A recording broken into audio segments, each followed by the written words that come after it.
In my previous life, I discovered Chen Wei tangled with Liu Mei in our shared dormitory bathroom, her legs wrapped around his waist while he pressed her against the sink. "You were always just a placeholder until I could have her," he said, without even pausing to look at me, standing frozen in the doorway. Liu Mei's vicious laugh echoed off the tiles as she met my devastated gaze. "You're too naive to deserve someone like him." Did you really think he could love someone as pathetic as you? The world shattered around me that night. 3 years of devotion, countless nights helping him with assignments, skipping meals to afford his birthday gifts. All of it meant nothing. Within hours, screenshots of their affair circulated through our university group chats. Classmates whispered behind my back, some calling me a fool, others pitying the girl who couldn't even keep her own boyfriend interested. My academic performance plummeted as depression consumed me. Failed exams led to academic probation, which destroyed my graduate school prospects. I couldn't eat, couldn't sleep, couldn't concentrate on anything but the image of their intertwined bodies and the sound of their mocking laughter. The weight of humiliation crushed me until I could barely breathe. 6 months later, standing on the roof of our dormitory building in the freezing December wind, I thought about how Chen Wei was probably celebrating his acceptance to Beijing University Graduate School while I faced expulsion. Liu Mei had moved into our shared room, flaunting their relationship in front of me daily. I took that final step forward. But when I opened my eyes, sunlight was streaming through familiar pink curtains onto my narrow dormitory bed. My roommate's alarm clock showed 10:47 p.m. on November 15th, the exact night before I would discover their affair in my previous life. My phone buzzed with Chen Wei's text message. "Babe, staying late at the library tonight. Don't wait up. Love you." The same lie. The same manipulation. I sat up slowly, my heart pounding with the memory of 18 floors rushing past my vision, the sensation of falling still vivid in my mind.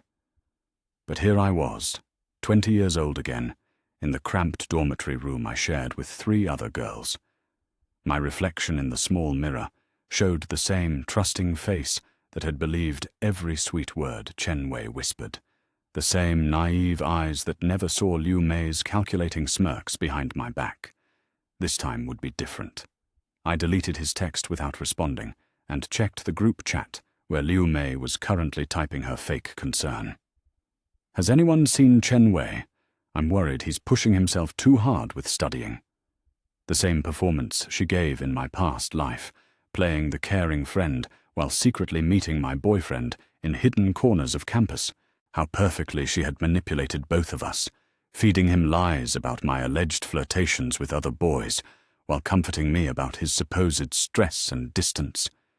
In my previous life, I had rushed to the library to surprise him with his favorite snacks, only to find it empty.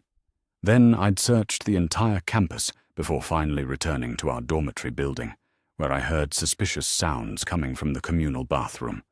The memory made my stomach turn, but this time the nausea was mixed with cold fury instead of devastation. I knew exactly where they were right now. My past life self had been studying for tomorrow's advanced economics exam in this very moment, completely oblivious to the betrayal happening 3 floors below in the abandoned study room that Liu Mei had supposedly reserved for group project work. The room where she had convinced me to let her borrow my access card because hers was temporarily broken.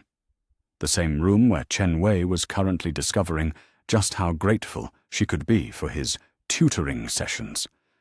The irony was almost laughable. I had sacrificed my own study time to help Chen Wei pass his courses, staying up until dawn, explaining concepts he pretended not to understand, just to spend more time with me. Meanwhile, Liu Mei played the struggling student who needed constant reassurance, wearing low-cut tops to our study sessions and touching his arm whenever she asked questions. I had been so focused on being the perfect supportive girlfriend that I never noticed how his attention shifted whenever she entered the room. But I remembered something else from my past life, something that would change everything. In 2 hours, At exactly 1:15 a.m., Liu Mei's current boyfriend, Zhang Ming, would return early from his family emergency trip. He had texted her about catching a late flight, expecting to surprise her with an early return. In my previous timeline, she had successfully hidden their affair by claiming to be in bed sick, but this time I wouldn't warn her about his arrival. I pulled out my phone and began typing a message to Zhang Ming. "Hey, I saw Liu Mei heading to study room 304 with some guy earlier. She looked really upset and said she needed to talk privately with someone about your relationship. I'm worried something's wrong. Maybe you should check on her when you get back." Perfect. Let them explain their way out of that situation. My fingers trembled slightly as I sent the message, not from fear, but from the intoxicating rush of finally having power over the people who destroyed me. In my past life, I had been reactive, always responding to their manipulation and lies.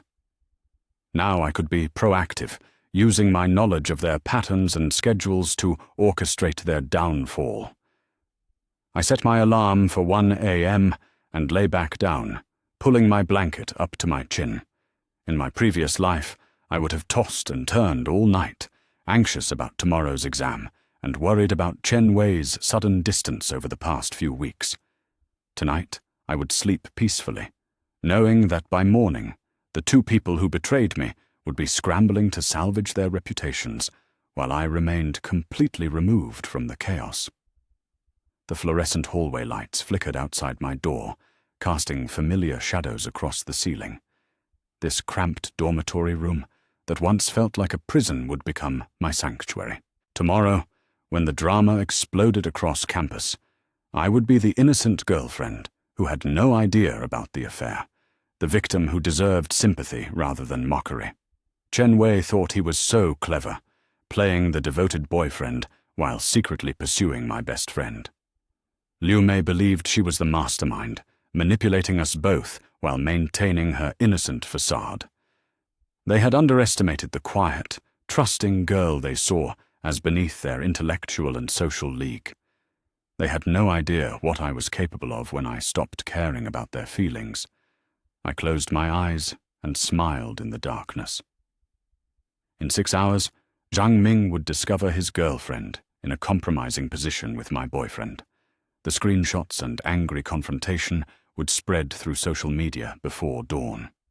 By the time Chen Wei and Liu Mei realized what happened, it would be too late to control the narrative. This time, I wouldn't be the one crying in the bathroom while they comforted each other over their mistake. I wouldn't be the naive girl begging Chen Wei to choose me over her. I wouldn't sacrifice my dignity, trying to win back someone who never truly wanted me in the first place. This time, I would watch their world burn while I built something better from the ashes. The past was no longer important. What mattered now was that my wonderful life was just beginning. 6 months after Chen Wei's public destruction, my acceptance letter to Beijing University's PhD program in economic policy arrived on the same day that Song Mei showed me a photo of Chen Wei working at a local convenience store near campus. "He's been there for 2 months, she reported with barely concealed glee. Apparently it's the only job he could find after his academic reputation was completely destroyed. The manager told my friend that he's a decent worker, but he always looks depressed and never talks to anyone." I studied the photo with clinical interest rather than emotional satisfaction. Chen Wei looked older, thinner, wearing the bright uniform of a job that required no qualifications beyond basic competence. In my previous life, he would have been celebrating his graduate degree and preparing for a prestigious career in economic consulting. "Do you feel bad for him?" Song Mei asked, watching my reaction carefully. "No," I said honestly. "I feel nothing for him. He made his choices, and now he's living with the consequences."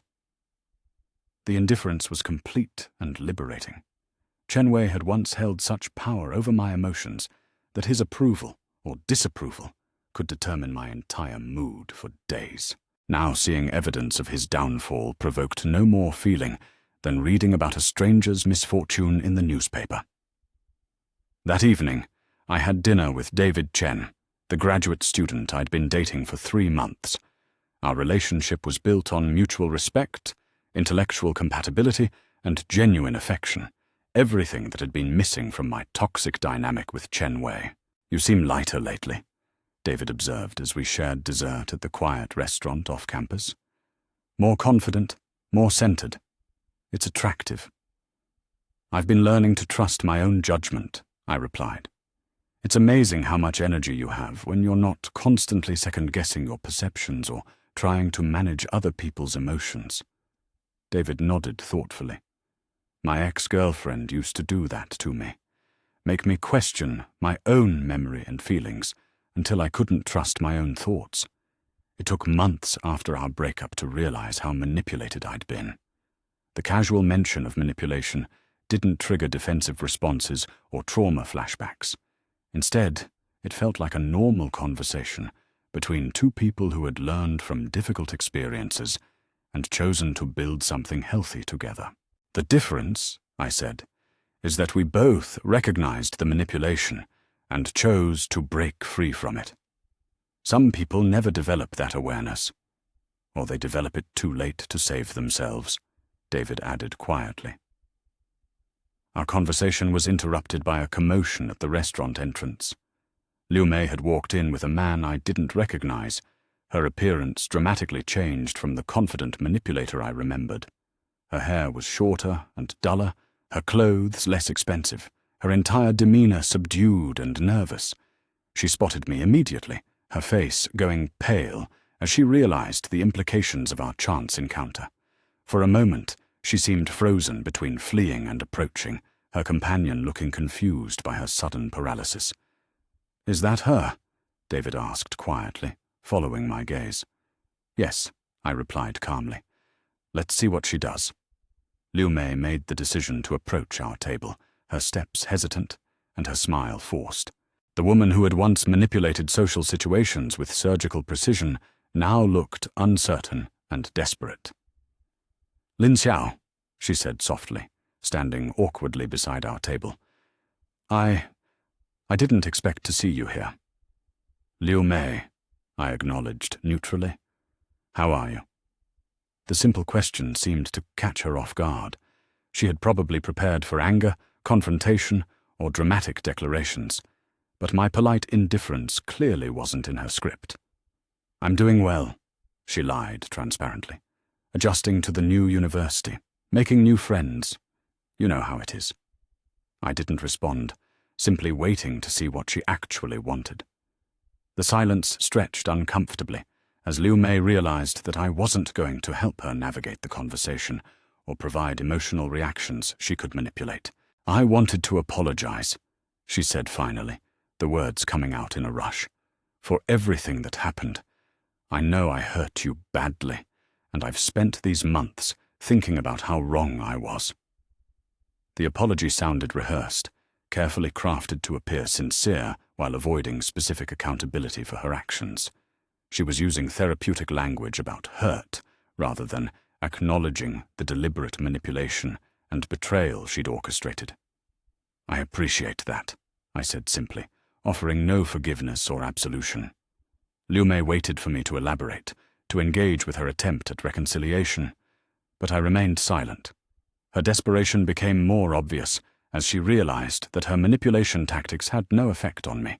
"I hope," she said awkwardly, "that we can maybe be friends again someday. I know it would take time to rebuild trust, but I've learned so much about myself and—" "No," I interrupted gently but firmly. "We won't be friends again." The directness of my rejection seemed to shock her. She had clearly expected either immediate forgiveness or angry rejection that she could use to position herself as the victim trying to make amends. My calm, final dismissal offered no opening for further manipulation. "I understand," she said quickly, though her expression suggested she didn't understand at all. "Maybe someday when you've had more time to heal." "Liu Mei," I said, my voice still perfectly calm. "I have healed. That's why we won't be friends. I've learned to recognize manipulation, and I choose not to allow manipulative people back into my life. Her face flushed with what might have been anger or embarrassment. The man she was with looked increasingly uncomfortable, probably beginning to understand that there was more to this interaction than a simple greeting between former friends. "I'm not trying to manipulate you," Liu Mei protested. "I genuinely want to make things right between us." "Making things right," I replied, "would involve acknowledging what you actually did instead of using vague language about hurting me. It would require understanding that some damage can't be repaired, and that forgiveness doesn't mean reconciliation." Liu Mei's composure cracked slightly as she realized that I wasn't the same naive girl she'd once manipulated so easily. The psychological warfare techniques that had once given her power over me now seemed crude and obvious. "I should go," she said finally, retreating from the conversation she couldn't control. "Yes," I agreed pleasantly. "You should." As she walked away, her companion asking quiet questions about what had just happened, I felt a profound sense of closure. The encounter had confirmed that my emotional healing was complete. I felt neither anger toward Liu Mei nor satisfaction from her obvious struggles. "Impressive," David said quietly. "You handled that perfectly. No drama, no cruelty, just clear boundaries." "It helps that I genuinely don't care about her opinion of me anymore," I replied. "She has no power to hurt or help me, so there's no need for strong emotional reactions." The next week brought another unexpected encounter when I ran into Chen Wei's mother at the university bookstore. Mrs. Chen had always been kind to me during our relationship, and I had genuinely cared for her despite her son's behavior. "Lin Xiao!" she exclaimed, her face lighting up with what appeared to be genuine pleasure. "How wonderful to see you. You look radiant." "Thank you, Mrs. Chen," I replied warmly. "How are you?" Her expression dimmed slightly. "I wanted to apologize to you," she said quietly, "for what my son did, for how he behaved. I raised him better than that, and I'm ashamed of how he treated you." The apology was so different from Liu Mei's calculated attempt at reconciliation. Mrs. Chen's regret seemed genuine, focused on acknowledging wrongdoing rather than managing my reactions. "I appreciate that," I said sincerely. "But Chen Wei's choices weren't your responsibility." "Maybe not," she replied sadly. "But I failed to teach him that other people's feelings matter as much as his own ambitions. I'm proud of how you've handled everything, though. Your dignity throughout that whole situation was remarkable." The conversation continued for several minutes, covering my academic successes and future plans. Mrs. Chen seemed genuinely happy about my achievements, with no agenda beyond expressing her respect for how I'd rebuilt my life. "Chen Wei asks about you sometimes," she mentioned toward the end of our conversation. "I tell him that you're thriving and that he should focus on learning from his mistakes instead of dwelling on what he lost." "That's good advice," I agreed. "I hope he takes it." "Do you really?" she asked, studying my face. "Yes," I said honestly. "Not because I care about his happiness, but because I hope he becomes the kind of person who won't hurt other people the way he hurt me." Mrs. Chen nodded approvingly. "That's a mature perspective. I'm sorry he wasn't mature enough to deserve someone like you." That evening I shared the encounter with David over dinner, marveling at how different it felt from Liu Mei's manipulation attempt. "The difference," David observed, "is that she took responsibility for her role in raising someone who could behave that way instead of trying to minimize his actions or manipulate your response." "Exactly," I agreed. She acknowledged the reality of what happened instead of trying to rewrite history. As we walked back to campus, I reflected on the profound changes in my life since my rebirth. The academic success, the healthy relationship, the emotional stability, all of it had been built on the foundation of refusing to accept other people's lies about my worth and their behavior. In my previous life, I had believed that forgiveness required forgetting, that healing meant pretending the abuse hadn't happened, that strength meant tolerating disrespect in the name of love. Now I understood that true healing came from acknowledging reality, setting boundaries, and choosing relationships based on mutual respect rather than emotional dependency. Chen Wei and Liu Mei had tried to convince me that their manipulation was love, that their cruelty was care, that my pain was my own fault for being too sensitive or demanding. My revenge hadn't been about making them suffer. It had been about refusing to accept their version of reality and insisting on objective truth instead. The suffering they experienced was simply the natural consequence of their choices when those choices were no longer protected by my willingness to enable their behavior.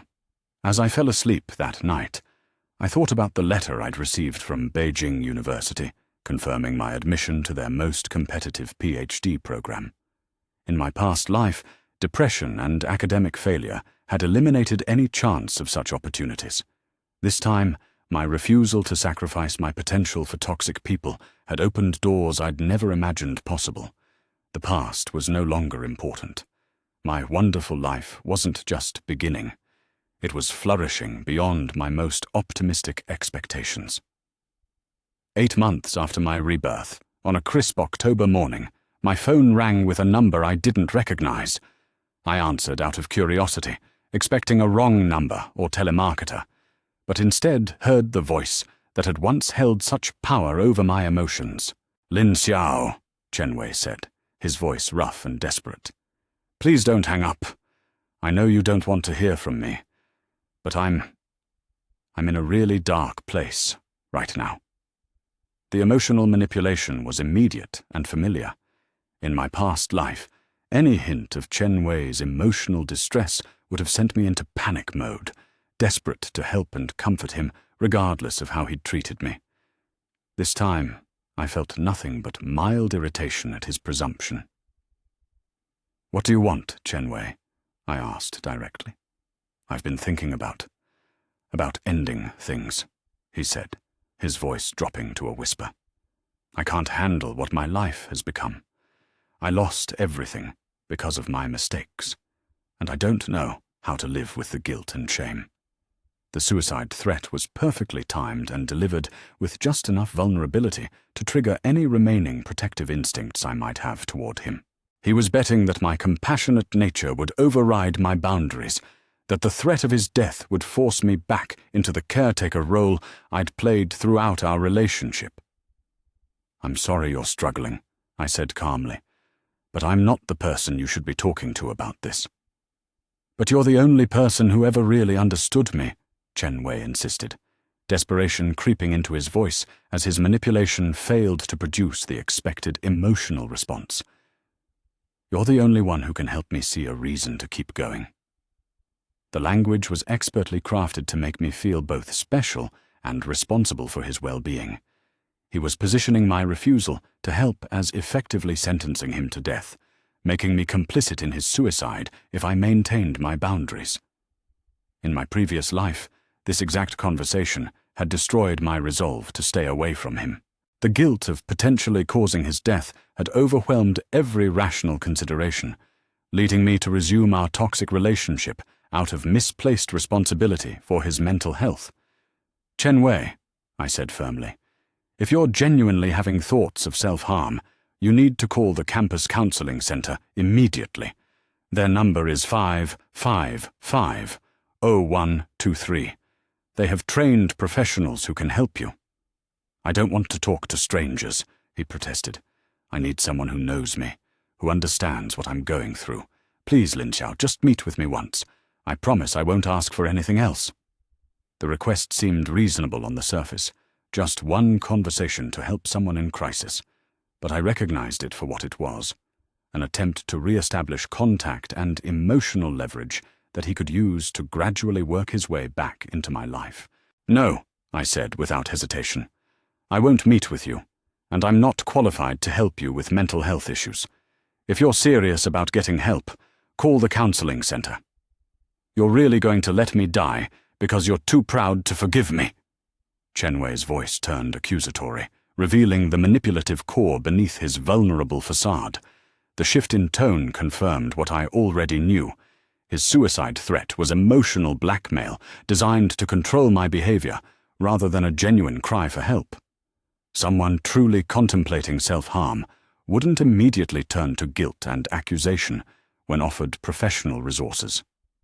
"I'm not responsible for your choices, Chen Wei," I said clearly. "Not the choices you made to betray me, and not the choices you're making now about how to handle the consequences. But if I kill myself, you'll have to live with knowing you could have prevented it," he said, his manipulation becoming increasingly obvious. "No," I replied with cold certainty. "If you harm yourself, it will be because you chose to harm yourself. My refusal to enable your manipulation doesn't make me responsible for your actions." The silence on the other end of the phone stretched for long seconds as Chen Wei processed my unexpected response. He had clearly anticipated that threatening suicide would break through my defenses and restore his emotional power over me. "I can't believe how cold you've become," he said finally, his voice filled with bitter disappointment.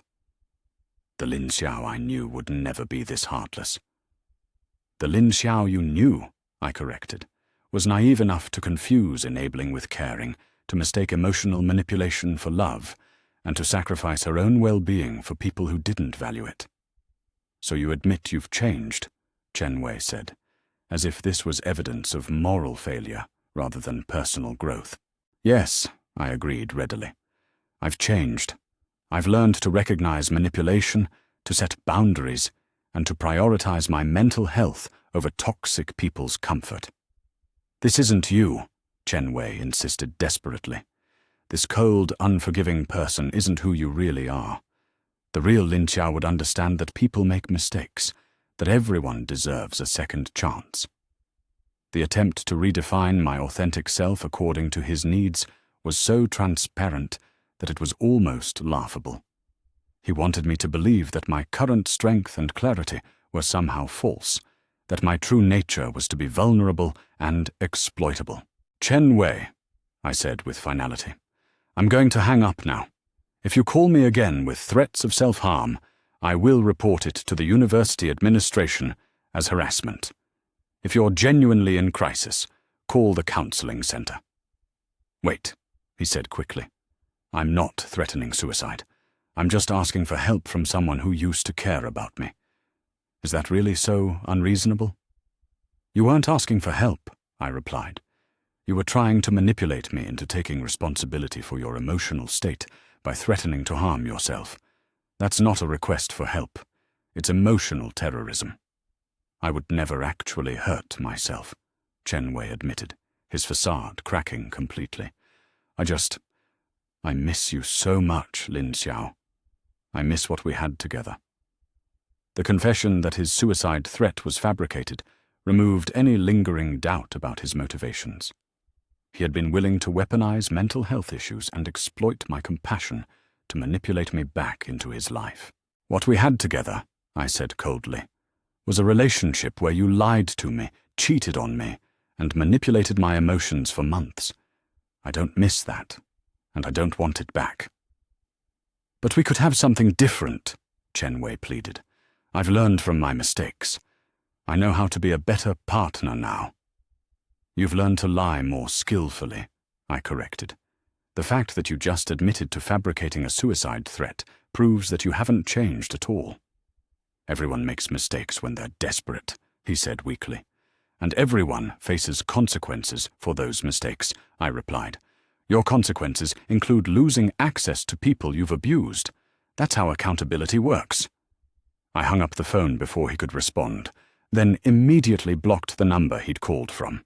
Within minutes, my phone rang again from a different number, confirming that he wasn't accepting my boundaries. I answered the call and said simply, "If you contact me again from any number, I will file a formal harassment complaint with both the university and local police.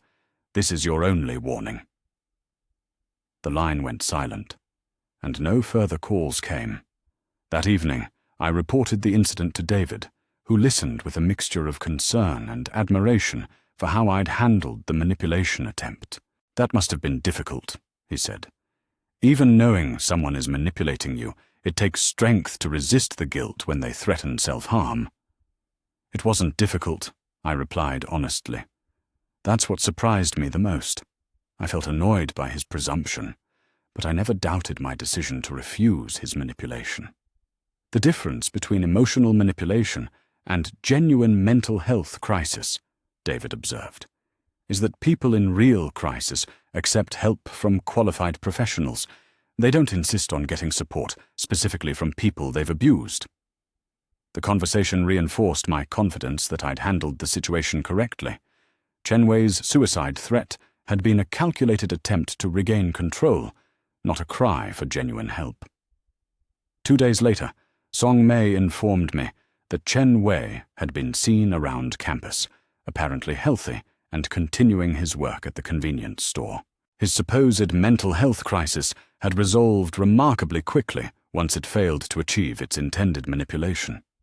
He's also been telling people that you refused to help him when he was suicidal, Song Mei reported, trying to make you look heartless and cruel.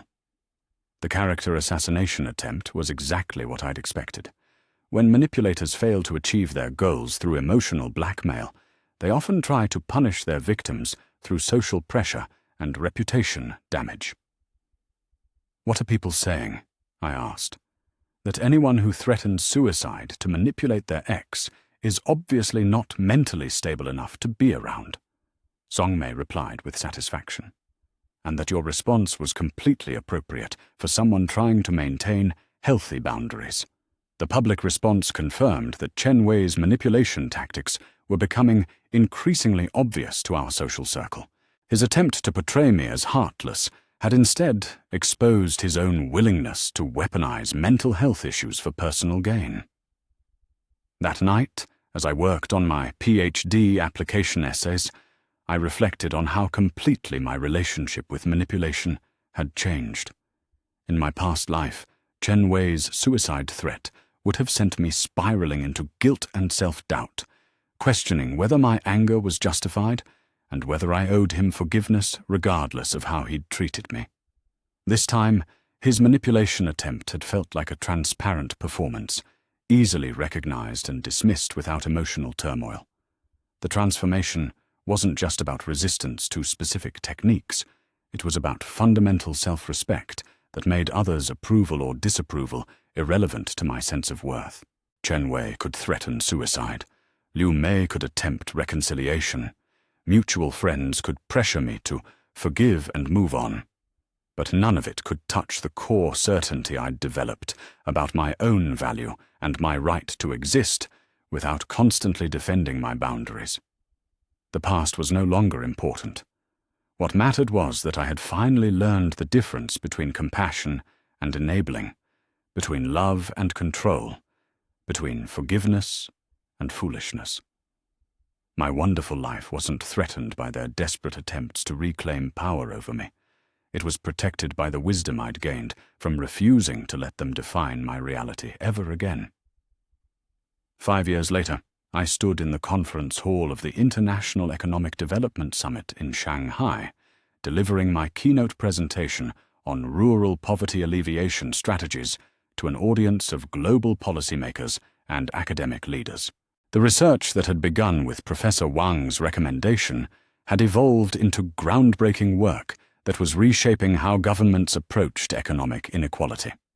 Dr. Lin's methodology, the conference moderator announced as I concluded my presentation, has been adopted by 3 national governments and resulted in measurable improvements in rural economic outcomes across multiple developing nations.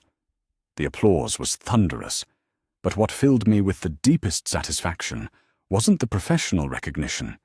It was the knowledge that I had built this life entirely on my own merit, free from the toxic influences that had once threatened to destroy my potential. During the networking reception that evening, I found myself in conversation with Dr. Sarah Mitchell, a renowned economist from Cambridge whose work I had admired since graduate school. "Your journey is remarkable, Doctor," Mitchell said as we discussed my research trajectory. "From undergraduate research assistant to internationally recognized expert in just 5 years. That kind of rapid advancement usually requires exceptional focus and determination.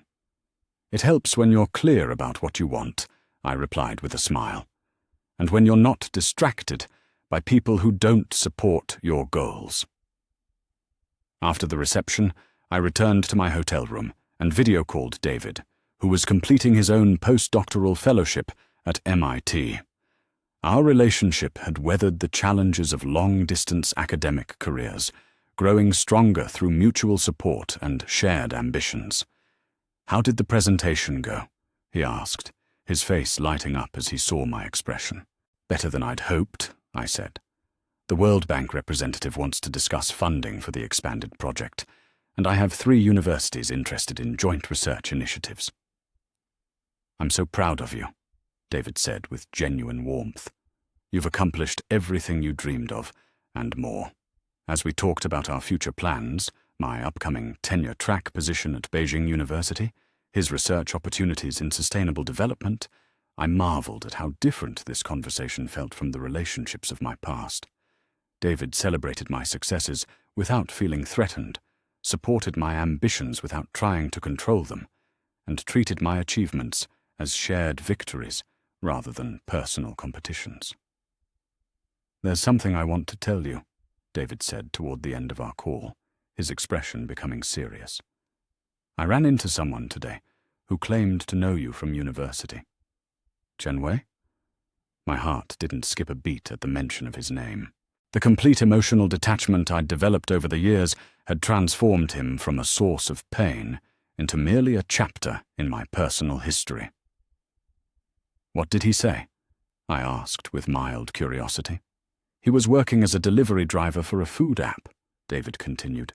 "When he realized I was your boyfriend, he started talking about how you two used to date, how he made some mistakes, but had learned from them. He seemed to be fishing for information about your current life." The image of Chen Wei as a delivery driver didn't surprise me. His destroyed academic reputation and lack of genuine skills beyond manipulation had limited his career options severely. In my past life, he would have been leveraging graduate-level connections and building a prestigious career, while I struggled with the emotional and academic damage from our relationship. "He asked if you ever talked about him," David said, watching my face for any emotional reaction. "I told him that you'd mentioned learning important lessons from past relationships, but that you were completely focused on your current life and future plans." "That was the perfect response," I said approvingly. "Honest but not cruel, informative but not encouraging." "He seemed surprised that you'd moved on so completely," David observed, "like he expected you to still be affected by whatever happened between you. Some people never understand that their importance in others' lives has an expiration date," I replied, "especially when they've confused dependency with love." The next morning, I took a walk through the Shanghai financial district, reflecting on how dramatically my life had diverged from the path that Chen Wei and Liu Mei's manipulation had originally set for me. In my past life, I would have been struggling with depression, academic failure, and the lasting psychological damage from their abuse. Instead, I was an internationally recognized expert in my field, in a healthy relationship with someone who respected my worth and completely free from the emotional chains that had once bound me to toxic people. My phone buzzed with a message from an unknown number, probably another attempt by Chen Wei to contact me through intermediaries. I deleted it without reading and continued my walk, feeling nothing but mild annoyance at his persistence. At a coffee shop near my hotel, I encountered an unexpected reminder of my past when I overheard a conversation at the next table between 2 young women discussing relationship problems. "He says he cheated because I wasn't giving him enough attention," one girl was saying tearfully. "That if I'd been a better girlfriend, he wouldn't have needed to find comfort with someone else."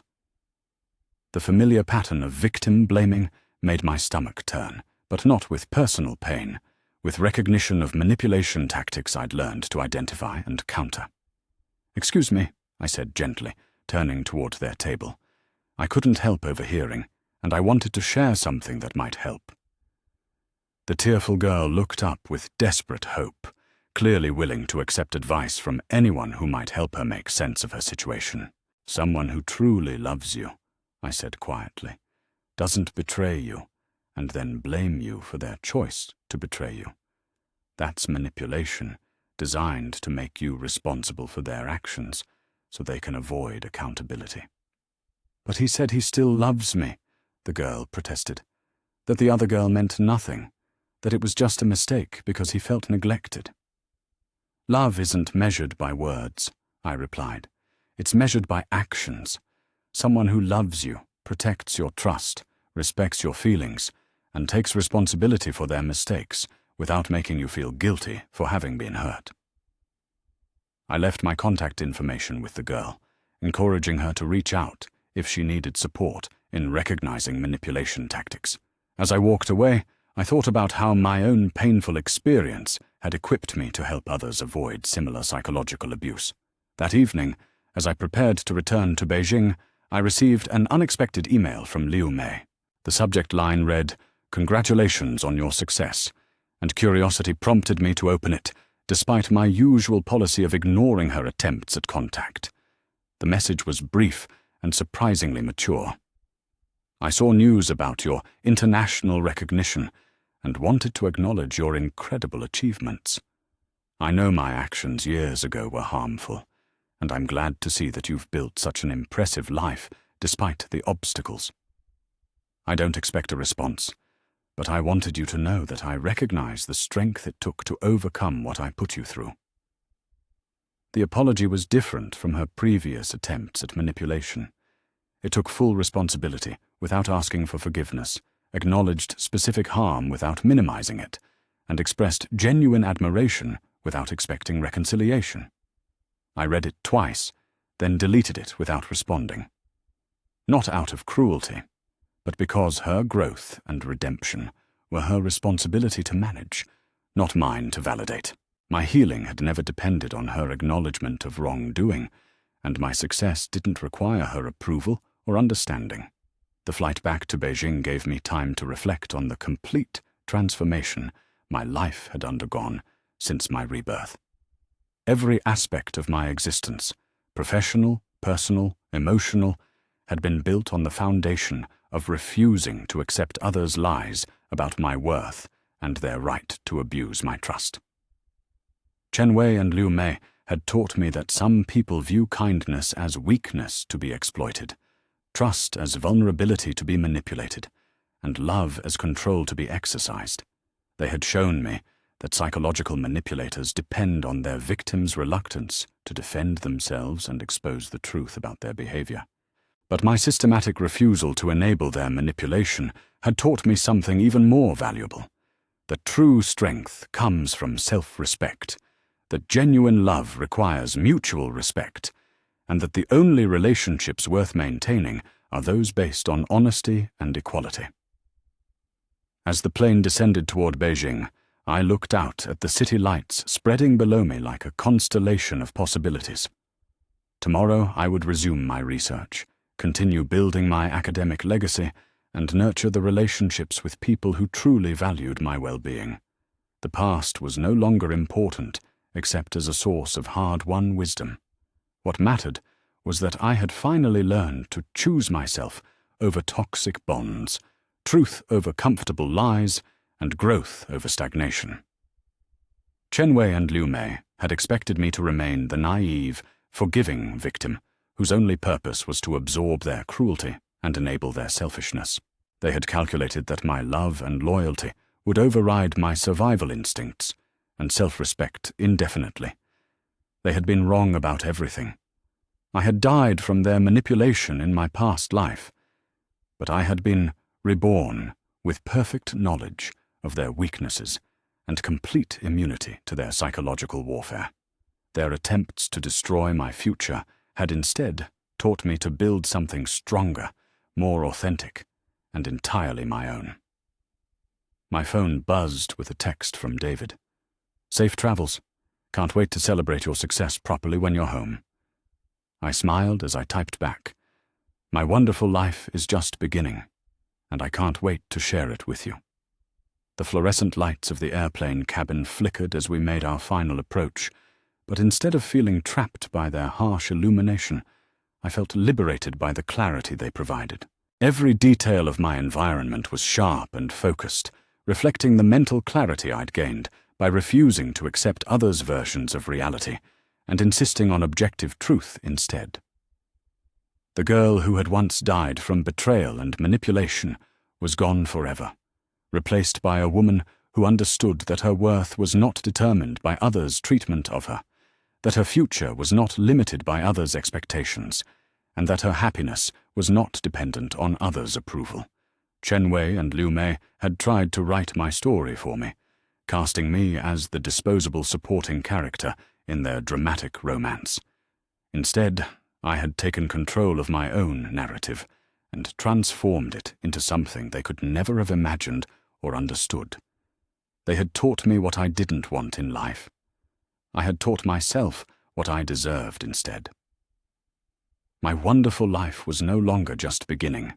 It was already magnificent, and it belonged entirely to me. My alarm buzzed at 1 a.m., but I was already awake, staring at the ceiling with anticipation coursing through my veins. In 15 minutes, Jiang Ming would discover the truth about his precious Liu Mei.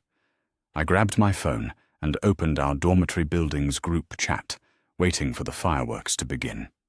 At exactly 1:17 a.m., my phone exploded with notifications. Jiang Ming had posted a series of photos in the chat. Chen Wei and Liu Mei caught in study room 304, her shirt unbuttoned and his hands tangled in her hair. The timestamp showed he'd arrived just moments after I predicted. His caption was simple, but devastating. Guess I know why she's been so busy with group projects lately. The chat erupted instantly. Dozens of students who should have been sleeping were suddenly online, sharing screenshots and adding shocked reactions. Within minutes, the photos had spread to every university group chat, complete with commentary about the innocent study group that Liu Mei had been advertising for weeks. I took careful screenshots of everything, saving them to a private folder. In my previous life, I had been the last to know about their affair. This time, I was documenting their exposure in real time. Chen Wei's frantic messages started flooding my phone at 1:23 a.m. "Babe, I can explain everything. It's not what it looks like. Please call me back." His desperation was almost pathetic compared to the smooth confidence he'd displayed in our past life conversations. Then came his voice messages, his usually calm tone cracking with panic. "Lin Xiao, please, you have to believe me. Liu Mei was upset about Jiang Ming and needed someone to talk to. Nothing happened between us." The same lies he'd probably told dozens of girls before me. I turned off my phone and rolled over, pulling my blanket over my head to muffle the sound of footsteps running down the hallway outside. Someone was crying loudly in the stairwell. Probably Liu Mei, returning from her humiliation.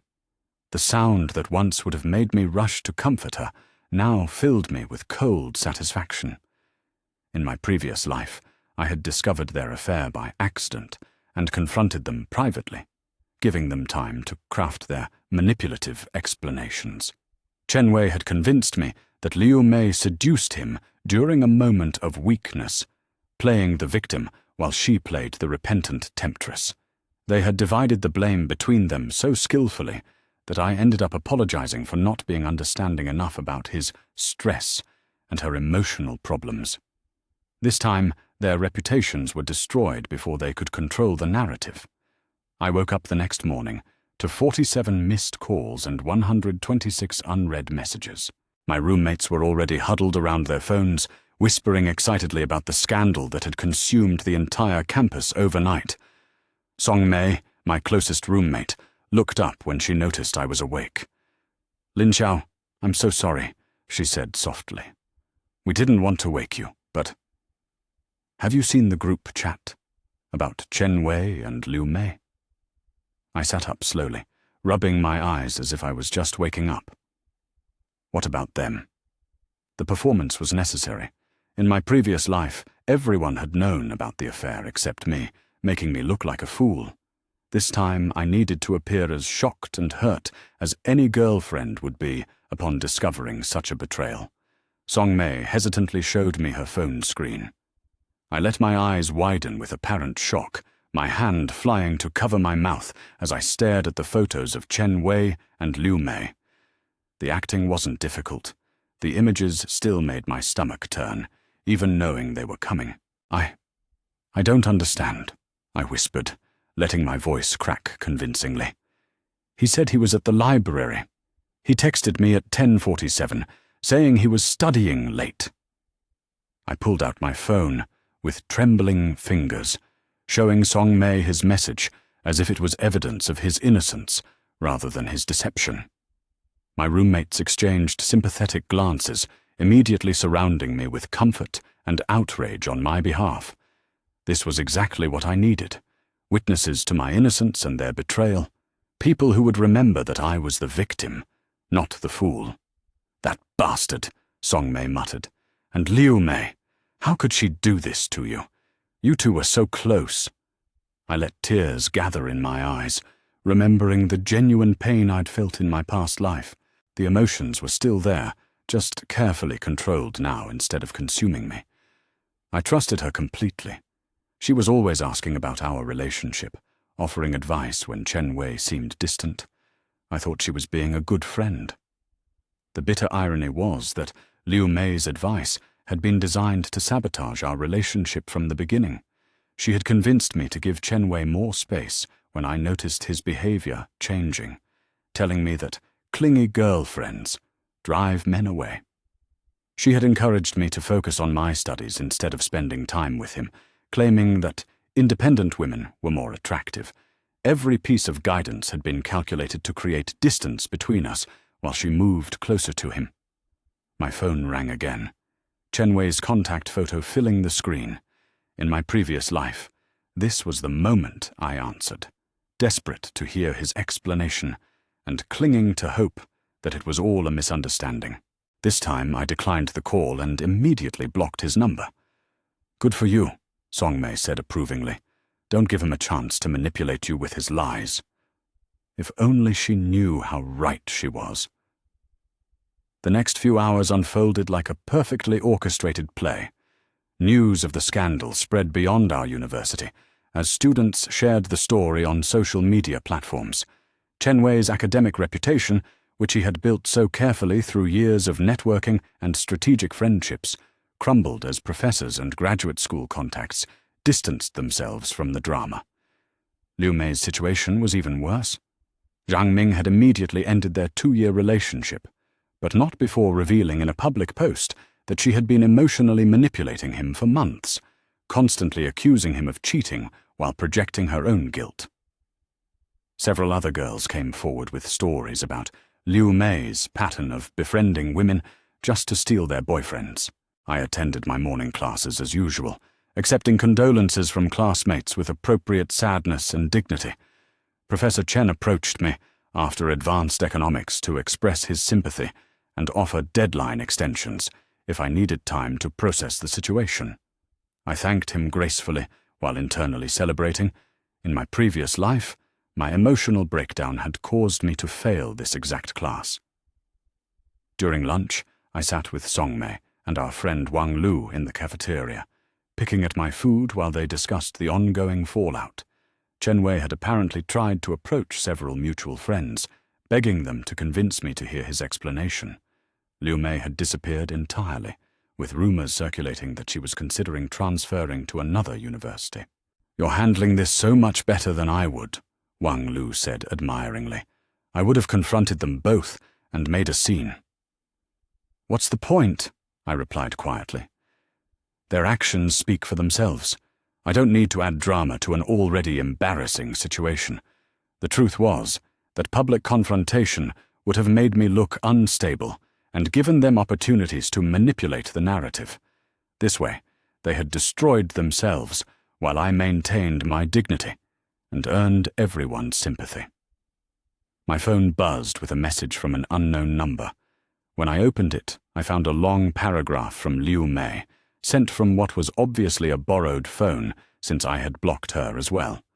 She claimed that Chen Wei had pursued her aggressively, that she had tried to resist because of our friendship, that the situation in the study room was just her finally giving in to months of pressure.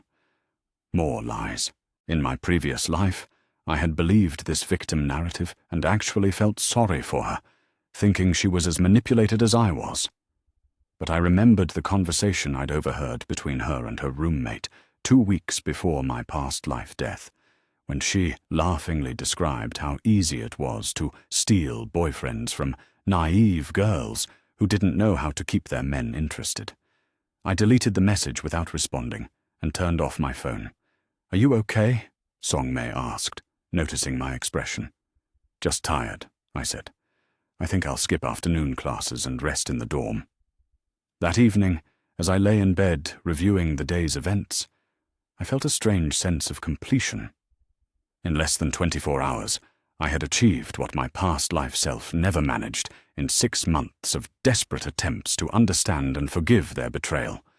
Chen Wei and Liu Mei were publicly humiliated, their reputations destroyed, their futures uncertain. But this was only the beginning. Tomorrow, Chen Wei would likely attempt a grand gesture. Flowers, public apologies, or dramatic declarations of love designed to win me back and repair his image. Liu Mei would probably try to approach me directly, using our shared history and her manipulation skills to convince me that she was the real victim. They had no idea that I knew every trick in their playbook, every lie they would tell, every emotional manipulation they would attempt. In my previous life, their psychological warfare had destroyed me. This time, I would use their own weapons against them.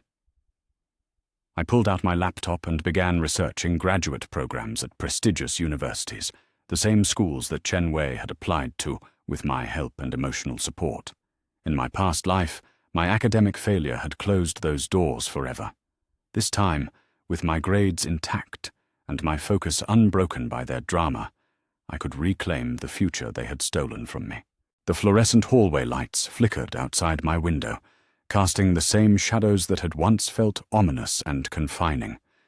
Now they seemed like spotlights, illuminating the stage where I would perform the greatest revenge of my life. Chen Wei and Liu Mei thought they were the stars of their own love story, with me as the disposable supporting character whose only purpose was to make their romance more dramatic. They had calculated that I was too weak and too loving to truly fight back, too naive to see through their manipulations, too dependent on their validation to survive without them. They were wrong about everything. Tomorrow I would begin the second act of my revenge, and this time I wouldn't stop until they understood exactly what it felt like to lose everything they valued most. They had taught me that trust was weakness, that kindness was stupidity, that love was just another tool for manipulation. Now I would teach them what happened when someone finally stopped playing by their rules. The next morning brought a steady stream of visitors to our dormitory. Chen Wei's friends arrived first, looking uncomfortable as they delivered his handwritten letter, begging for forgiveness. I accepted it graciously, thanking them for their concern, while secretly noting which of his allies were already distancing themselves from the scandal.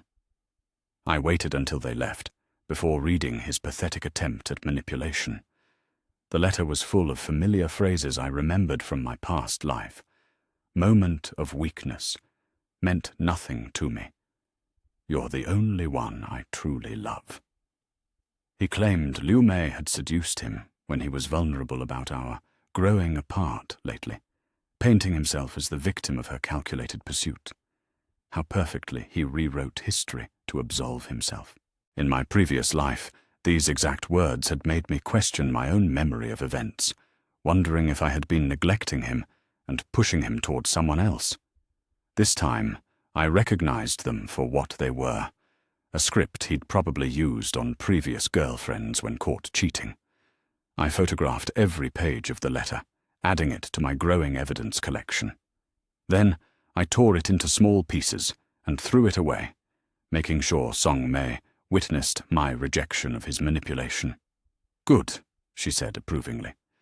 "Don't let him gaslight you into thinking this was somehow your fault." If only she knew how right she was about his gaslighting tactics. That afternoon, I began the systematic gathering of proof that I'd failed to collect in my past life. Using my knowledge of Chen Wei's patterns, I knew he would spend the next few hours at the campus coffee shop, where he always went to think during stressful situations. More importantly, I knew Liu Mei would find him there, desperate to coordinate their damage control strategy. I positioned myself at a corner table with a clear view of their usual meeting spot, hidden behind my advanced economics textbook, but with my phone ready to record. Sure enough, they arrived within minutes of each other, their body language already revealing the intimate familiarity they'd been hiding for months. Chen Wei slumped into the chair across from Liu Mei, running his hands through his hair in frustration. "She won't even answer my calls," he said, loud enough for nearby students to hear his apparent distress. "I think she actually blocked me." "Maybe that's for the best," Liu Mei replied, leaning forward with fake concern. "Give her time to cool down, then try again. You know how emotional she gets." I nearly laughed at her performance. In my previous life, I had indeed been emotional, crying, begging, desperately seeking explanations that would make their betrayal somehow understandable. She was counting on that same emotional breakdown to make me vulnerable to their manipulation. "But what if she never forgives me?" Chen Wei's voice cracked with what sounded like genuine distress. "I can't lose her, Mei Mei. She's everything to me." The pet name made my stomach turn. In my past life, I had believed he only used Mei Mei for me, a special endearment that proved his love. Hearing him use it for Liu Mei revealed just how meaningless his sweet words had always been. Liu Mei reached across the table to take his hand, stroking his knuckles with her thumb. "You won't lose her. Lin Xiao loves you too much to walk away permanently. She's always been the forgiving type, remember?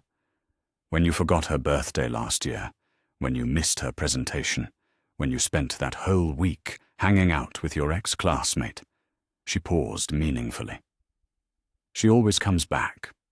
The casual listing of his past betrayals hit me like a slap. Liu Mei had been documenting every instance of his neglect and disrespect, filing away evidence of my tolerance for mistreatment. She'd been studying my patterns of forgiveness, calculating exactly how much abuse I would accept before breaking. "You're right," Chen Wei said, his shoulders relaxing. "She's too soft to stay angry forever. I just need to find the right approach. Maybe get her friends to talk to her. Or," Liu Mei said slowly, "you could let me handle it. She trusts me more than anyone. I could explain that you were just confused, that seeing us together doesn't mean what she thinks it means." I started recording as they outlined their manipulation strategy. Liu Mei would approach me as the concerned best friend, claiming that Chen Wei had only turned to her because he was afraid of losing me. She would suggest that his cheating was actually evidence of how much he loved me. He was so terrified of our relationship problems that he'd sought comfort from the one person who knew how to help him fight for me. The psychological manipulation was masterful. In my past life, this exact narrative had convinced me that I was the problem, that my insecurities and demands had driven him to seek understanding elsewhere. I'd ended up apologizing to both of them for creating the situation that led to their affair. "She's always been insecure about not being smart enough for me," Chen Wei continued. "If you tell her that I was just stressed about my graduate school applications and needed someone who understood academic pressure. And I'll mention how guilty I feel for letting it happen," Liu Mei added, "how I should have pushed you away instead of listening to your problems. She'll end up comforting me while I convince her to forgive you." They had my psychological profile memorized, every weakness, every trigger, every soft spot that could be exploited. They knew exactly which buttons to press to make me blame myself for their choices. I stopped recording and saved the file to my secure cloud storage, labeling it Evidence 1, Strategy Session. Then I opened my laptop and began transcribing their conversation while the details were fresh, adding timestamps and context notes that would be useful later. My phone buzzed with a text from Liu Mei's roommate. "Hey, have you seen Liu Mei today? She missed her morning classes, and her boyfriend has been calling looking for her." I smiled at the irony. Jiang Ming didn't even know he'd been dumped yet. Liu Mei was so focused on managing the Chen Wei situation that she'd forgotten to officially end her other relationship. I quickly replied, "I think she's been dealing with the drama from last night. Maybe check the coffee shop in the East Building?" Within 20 minutes, Jiang Ming stormed into the cafe, his face dark with fury as he spotted Liu Mei holding hands with Chen Wei. Their intimate conversation was interrupted by his loud confrontation, drawing attention from every student in the building. "So this is what you've been doing while I've been worried sick about you," Jiang Ming shouted, "comforting your friend's boyfriend. Is this why you've been so cold to me lately?" Liu Mei jumped up, her face pale with shock. "Jiang Ming, I thought you weren't coming back until tomorrow." "I wanted to surprise you," he said bitterly. "Looks like I'm the one who got surprised. Again." Chen Wei stood awkwardly, clearly uncomfortable with the public nature of the confrontation. In my past life, their affair had been exposed privately, giving them time to craft explanations. This public humiliation was destroying any chance they had of controlling the narrative. Other students began pulling out their phones, recording the drama as Jiang Ming detailed Liu Mei's recent behavior, the later-night study sessions, the secretive text messages, the sudden disinterest in their relationship. Every accusation confirmed what everyone already suspected about the timeline of her affair with Chen Wei. I packed up my books and slipped out during the chaos, satisfied that my interference had created exactly the public exposure I needed. By evening, new recordings and photos would circulate through every university group chat, cementing their reputations as manipulative cheaters who had betrayed multiple people. Back in my dormitory room, I opened my laptop and began organizing all the evidence I'd collected. Screenshots of their late-night messages, photos of Liu Mei borrowing my access card under false pretenses, recordings of their strategy sessions, witness statements from classmates who'd noticed their suspicious behavior. Everything I'd been too trusting to gather in my past life. But the most damaging evidence came from my own memory of conversations they thought I'd forgotten. Liu Mei's casual mentions of expensive gifts that supposedly came from her part-time job, which I now knew were actually from Chen Wei. Chen Wei's sudden expertise in topics he'd never studied before, gained during his library sessions that were actually tutoring meetings with Liu Mei. I created a detailed timeline documenting their deception, cross-referencing my past life memories with present evidence to build an unshakable case. Every lie, every manipulation, every moment of false sympathy was catalogued with dates, locations, and supporting proof. The most revealing discovery came when I hacked into Liu Mei's social media account using the password she'd shared with me months ago. Her private message history showed conversations dating back 6 months, filled with mocking commentary about my naivety and detailed plans for stealing Chen Wei away from me. "She actually thanked me for helping her with his assignment," one message read. "Doesn't even realize I'm teaching him how to impress me instead of her." Another conversation revealed their sexual relationship had started weeks before I discovered them, with detailed descriptions of encounters in locations I'd helped them access, the study rooms I'd reserved for group projects, the campus facilities I'd given them keys to, even our shared dormitory when they thought I was in class. The violation was even deeper than I'd realized in my past life. They hadn't just betrayed me emotionally. They'd used my resources, my trust, and my kindness as tools to facilitate their affair. I printed every conversation, every photo, every piece of evidence that proved their calculated manipulation. In my past life, I'd had only my own testimony against their coordinated lies. This time, I had documentation of their entire scheme, complete with their own words as proof of their deception. My phone rang, an unknown number that I recognized as Liu Mei's desperate attempt to reach me from yet another borrowed device.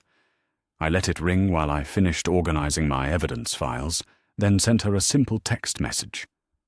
"I'm not interested in hearing your explanations." Within minutes, she replied with a wall of text, claiming victimhood and begging for a chance to tell her side of the story. I screenshot the message and added it to my collection, noting how her desperation was already causing her to reveal details about the timeline of her affair that contradicted Chen Wei's version of events. They were turning on each other, just as I'd hoped. That evening, Song Mei returned from dinner with news about the afternoon's drama. "Zhang Ming completely destroyed them in front of everyone," she reported excitedly. "He had receipts, hotel bookings, restaurant charges, even photos Liu Mei had posted and deleted. Apparently she'd been cheating on him for months." "That's horrible," I said with appropriate sympathy. I had no idea she was capable of something like that. "The worst part is how she tried to blame Chen Wei for seducing her," Song Mei continued. "But Zhang Ming proved that she'd been pursuing multiple guys behind his back. Chen Wei wasn't even her first affair." Perfect. Liu Mei's pattern of deception was now public knowledge, destroying any credibility she might have had in convincing people that she was the victim of Chen Wei's pursuit rather than an active participant in betraying me. I fell asleep that night with my laptop open beside me, displaying folders full of evidence that would have saved me months of anguish in my previous life. Tomorrow, I would begin the next phase of my strategy, using their own manipulation tactics against them, while maintaining my position as the innocent victim who deserved everyone's sympathy and support. Chen Wei and Liu Mei thought they were master manipulators who could control any situation through lies and emotional warfare. They had studied my weaknesses and exploited my trust with surgical precision, turning my love into a weapon against myself. But they had made one critical mistake. They assumed I would remain the same naive, forgiving girl they had so easily deceived before. They couldn't imagine that their victim might learn from their techniques, might document their methods, might turn their own weapons against them. Tomorrow, the real psychological warfare would begin. And this time, I held all the cards. The test of loyalty came sooner than expected. 2 days after the coffee shop confrontation, Liu Mei approached me during lunch, her eyes red with what appeared to be genuine tears. She'd always been an excellent actress, able to summon emotions on command when they served her purposes. "Lin Xiao," she whispered, sliding into the seat across from me in the nearly empty cafeteria. "I need to talk to you. Please, just give me 5 minutes to explain." I looked up from my textbook, letting appropriate surprise and hurt cross my face. In my previous life, this conversation had been the beginning of my downfall, the moment when Liu Mei's manipulation convinced me that I was partially responsible for their affair. "I don't think there's anything to explain," I said quietly. "The photos were pretty clear." "No, you don't understand," she insisted, leaning forward with desperate intensity. "It wasn't what it looked like. Chen Wei has been pursuing me for months, and I kept rejecting him because of our friendship. But he threatened to hurt himself if I didn't at least listen to him talk about his feelings. The same script. Word for word, exactly what she'd said in my past life. I had believed every syllable then, my naive heart breaking for both of them, as I convinced myself that they were victims of circumstance rather than architects of betrayal. "He said what?" I asked, letting shock color my voice, while internally marveling at her audacity. "He's been struggling with depression about his future, about graduate school applications," Liu Mei continued, tears flowing freely now. "He said talking to you about it would just add pressure to your relationship, but he needed someone who understood academic stress. I thought I was being a good friend to both of you by listening to him." Every word was carefully calculated to trigger my sympathy while absolving her of responsibility. In my past life, this exact conversation had made me feel guilty for not recognizing Chen Wei's supposed mental health struggles, for being too absorbed in my own studies to notice his distress. "But the photos," I said hesitantly, playing my role perfectly. "He kissed me," Liu Mei said, covering her face with her hands.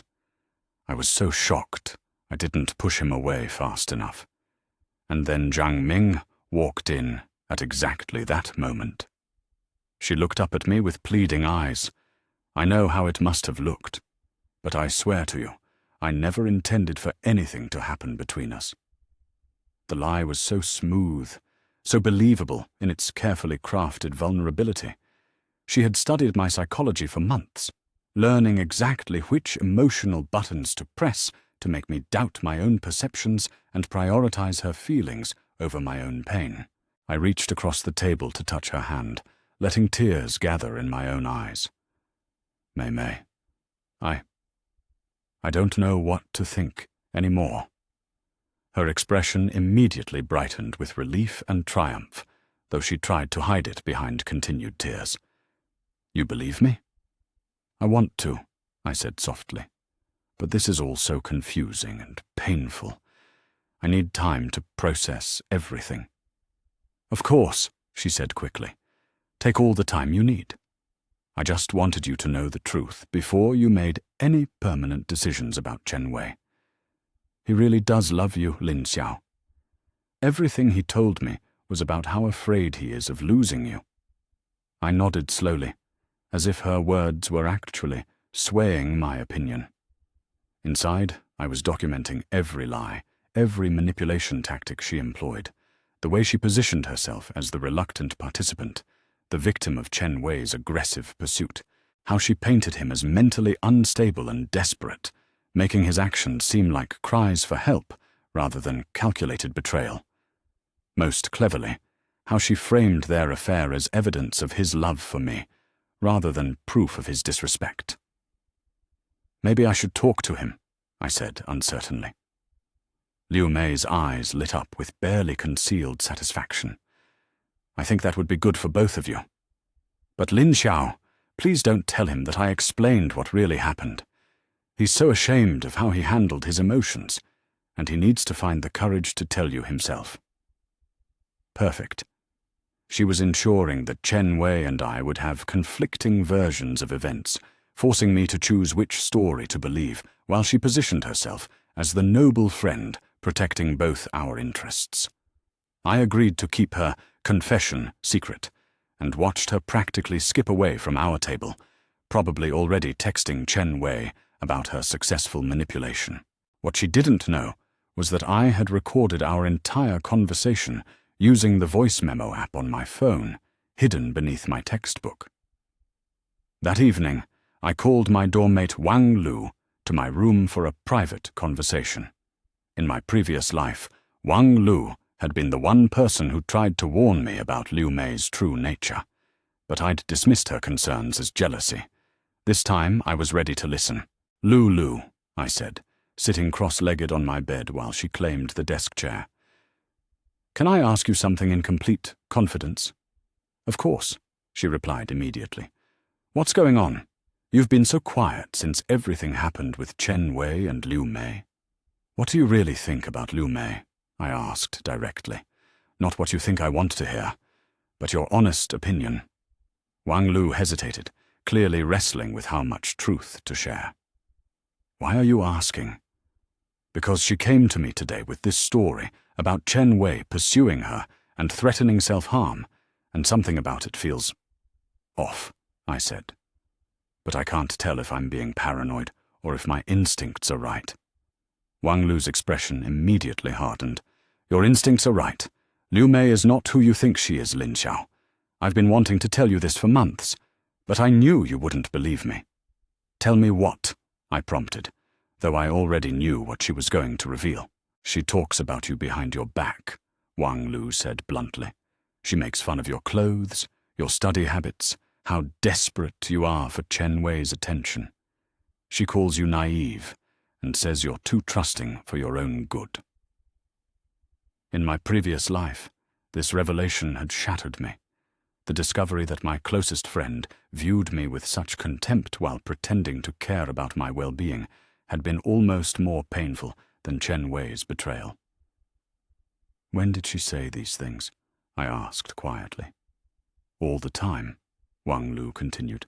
Remember when you were worried about Chen Wei seeming distant last month? You asked Liu Mei for advice, and she told you to give him space. But that same night, she was laughing with her roommate about how you were practically begging for scraps of attention, and how any smart girl would have dumped him already. The memory made my stomach turn, but this time with anger rather than heartbreak. Every moment of self-doubt I'd experienced, every insecurity about whether I was being too clingy or demanding, Liu Mei had deliberately cultivated those fears while mocking my vulnerability in private. "There's more," Wang Lu said, clearly encouraged by my receptive response. "Last semester, when you were stressed about your parents fighting, you confided in her about your family problems.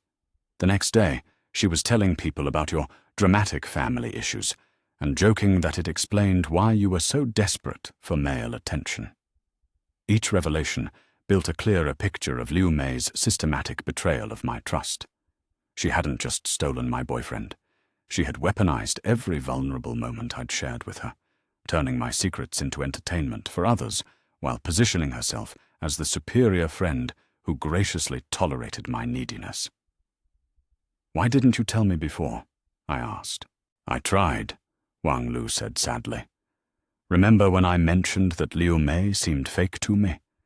You said I was being judgmental and that she was just confident, not mean.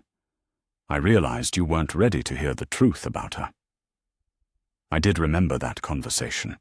In my naivety, I had interpreted Wang Lu's warnings as jealousy of my close friendship with Liu Mei. I had actually defended Liu Mei's honor while she was actively working to destroy my relationship and self-esteem. "I also think," Wang Lu continued carefully, "that she's been sabotaging you academically. Remember when you missed that important review session for Professor Zhang's class?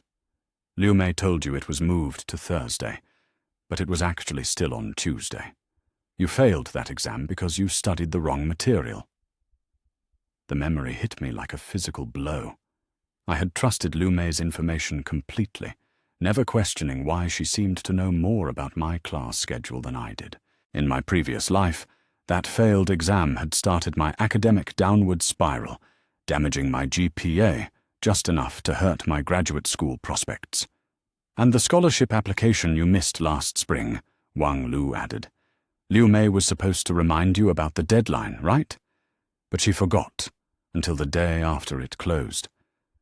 I remember because I tried to tell you about it myself, but she said she'd already handled it." I stared at Wang Lu in stunned silence, though inside I was burning with fury. Liu Mei's sabotage had been far more systematic than I'd realized. She hadn't just stolen my boyfriend.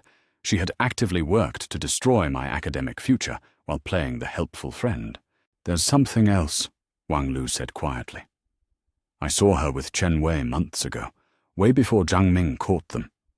They were at that little restaurant off campus, the one where couples go for private dinners. When I mentioned it to you, asking if you knew they were getting together to discuss something, Liu Mei quickly explained that they were planning a surprise for your birthday. My birthday surprise had been a cheap bouquet and a dinner at the campus cafeteria, not the romantic restaurant where Liu Mei and Chen Wei had apparently been conducting their affair in plain sight. "Lulu," I said slowly, "I need to ask you for a huge favor.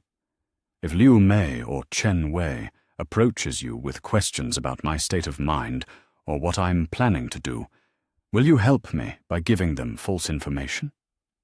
Wang Lu's eyes widened with understanding. "You're going to fight back." "I'm going to protect myself," I corrected. "They've been playing psychological games with me for months, using my trust against me. It's time I learned to play by their rules." "What do you need me to do?" I outlined my strategy carefully. Wang Lu would tell Liu Mei that I was devastated and considering transferring schools to escape the humiliation. She would mention that I was seeing a counselor who was encouraging me to forgive both of them and work on my own insecurities that had contributed to the situation.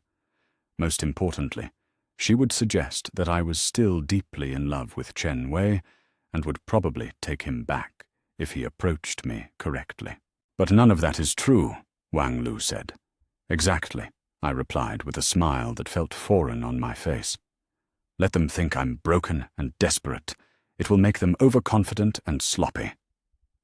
That night, I sat at my desk, organizing everything I'd learned into a comprehensive profile of Liu Mei's manipulation tactics.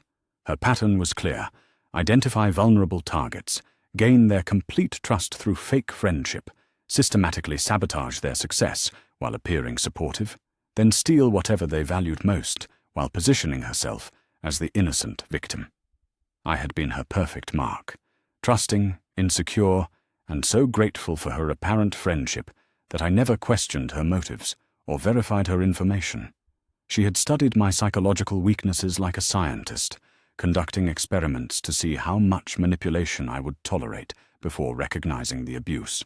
But now I had Wang Lu as a genuine ally, someone who had seen through Liu Mei's facade from the beginning and was willing to help me turn the tables. More importantly, I had Chen Wei's ex-girlfriend's phone number, saved from a group project we'd worked on together last semester. I sent Huang Ling a carefully worded message. Hi, I hope you don't mind me reaching out. I'm dealing with some relationship issues with Chen Wei, and I remember you mentioning once that you'd had some difficult experiences with him too. Would you be willing to talk sometime? I could really use advice from someone who understands what he's like. Her response came within minutes. I was wondering when you'd finally see through his act. Yes, let's definitely talk. Are you free tomorrow evening? Perfect. In my previous life, I'd been too proud and too loyal to seek outside perspectives on Chen Wei's behavior. I'd dismissed the warnings from his ex-girlfriends as bitterness and jealousy rather than wisdom born from experience. This time, I would gather intelligence from every source available, building a complete picture of his manipulation patterns and psychological tactics. Chen Wei thought he was dealing with the same naive girl who had accepted his excuses and forgiven his betrayals for months. He had no idea that his victim had finally learned to stop playing defense and start playing offense. I fell asleep that night with my phone beside me, containing recorded evidence of Liu Mei's lies and a growing network of allies who had seen through both their facades. Tomorrow, I would begin building the coalition that would support me through the confrontation phase of my revenge. They had taught me that trust was weakness and kindness was stupidity. Now I would teach them what happened when someone finally stopped trusting their lies and started trusting their own instincts instead. The meeting with Huang Ling took place at a quiet tea shop near campus, far from the usual student hangouts where our conversation might be overheard. She arrived 10 minutes early, her sharp business attire and confident posture a stark contrast to the broken girl I remembered from her relationship with Chen Wei 2 years ago. You look different, she said, studying my face as we settled into a corner booth. More alert. Like you're finally seeing clearly. I think I am, I replied carefully. But I'm still trying to understand what I'm seeing. Huang Ling stirred her tea thoughtfully before speaking. Chen Wei is a psychological vampire. He targets girls who are academically ambitious, but emotionally insecure, then systematically destroys their self-confidence while feeding off their achievements and connections. The clinical description sent chills down my spine because of how accurately it described my past life experience. What do you mean by feeding off achievements? He'll date you long enough to gain access to your study groups, your notes, your professor's favor, even your scholarship opportunities, she explained. Remember how he suddenly started excelling in subjects he'd never shown interest in? How he developed these impressive relationships with faculty members you'd introduced him to? I did remember. In my past life, I'd been proud of how my academic connections had helped Chen Wei improve his performance. Several professors had written recommendation letters for him after meeting him through me, and he'd joined study groups that I'd been invited to first. But it's not just academic exploitation, Huang Ling continued. It's emotional manipulation, designed to make you dependent on his approval, while destroying your ability to succeed independently. He'll sabotage your confidence, then position himself as the only person who truly believes in you." "How did he sabotage your confidence?" I asked, though I suspected I already knew the answer. "Constant subtle criticism disguised as helpful advice," she said bitterly. "Comments about my appearance, my study methods, my social skills, always delivered with just enough love and concern that I felt grateful rather than insulted. He convinced me that I was lucky he was patient with my quirks and that other men would be less understanding. The pattern was identical to my own experience. Chen Wei's gentle suggestions that I was too emotional, too clingy, too insecure, had gradually convinced me that I needed to change myself to deserve his love. Every time I'd tried to address problems in our relationship, he'd redirected the conversation to my supposed character flaws that created those problems. "And Liu Mei?" I asked. "Do you know anything about her methods?" Huang Ling's expression darkened. She was already circling during the last months of my relationship with Chen Wei, the concerned friend who just wanted to help him understand women better, who offered to mediate our conflicts and give him advice about managing my difficult personality. My blood ran cold. "She was involved in your breakup?" "She orchestrated it," Huang Ling said flatly. "Liu Mei convinced Chen Wei that I was becoming possessive and emotionally unstable, that our relationship was holding him back from reaching his potential. She suggested that he needed space to focus on his future and offered to help him through the difficult transition of ending things with me. The manipulation was so much deeper than I'd realized. Liu Mei hadn't just stolen Chen Wei from me. She had perfected a systematic approach to destroying relationships and positioning herself as the superior alternative. I was probably not even her first victim. "How long did their relationship last after yours ended?" I asked. 3 months, Huang Ling replied with a satisfied smile. Long enough for her to help him steal everything valuable from my academic and social connections, then dump him for someone with better prospects. That's when I realized they had been using me as practice for their real target. "Their real target? You," she said simply. "Liu Mei spent months studying your relationship with Chen Wei, learning your patterns and vulnerabilities. She knew exactly how to position herself as your trusted friend while undermining your confidence and sabotaging your success. The affair wasn't spontaneous passion. It was a calculated takeover that she'd been planning for months. The revelation hit me like a physical blow, even though I'd suspected something similar. To know that every moment of friendship with Liu Mei, every piece of advice she'd given, every secret I'd shared had been part of her strategy to destroy my life was almost unbearable. "But here's what you need to understand," Huang Ling continued, leaning forward intensely. "Their whole system depends on your emotional reactions. They need you to be devastated, desperate, and willing to accept blame for their choices. If you refuse to play the victim role they've scripted for you, their entire manipulation strategy falls apart." "What do you mean?" "They're expecting you to beg Chen Wei for explanations, to compete with Liu Mei for his attention, to make desperate attempts to win him back that will further damage your reputation and self-respect. They've calculated that your love for him will override your self-preservation instincts." I thought about the conversations I'd overheard in the coffee shop, their confident discussion of my predicted responses to their manipulation. They had indeed mapped out my psychological profile so thoroughly that they could anticipate my reactions to their betrayal. "What would happen if I didn't react the way they expect?" I asked. "They would panic," Huang Ling said with satisfaction. "Their entire sense of superiority depends on believing they're smarter and more sophisticated than their victims. If you demonstrate that you see through their manipulation and refuse to participate in their drama, they'll escalate their tactics in increasingly desperate ways." "Escalate how?" "Chen Wei will probably try grand romantic gestures designed to create public pressure for you to forgive him. Liu Mei will spread rumors about your mental stability if you don't respond to her friendship overtures. They might even coordinate an attack on your reputation, claiming that you're vindictive or unstable because you won't accept their sincere apologies. The prediction aligned perfectly with my memories of their behavior patterns from my past life. When their initial manipulation attempts failed, they had indeed escalated to more aggressive tactics, eventually convincing our entire social circle that I was the problem. But if you're prepared for their escalation, Huang Ling continued, you can use their desperation against them. Document everything, build a support network of people who see through their manipulation, and let them destroy themselves through increasingly obvious and desperate attempts to control you.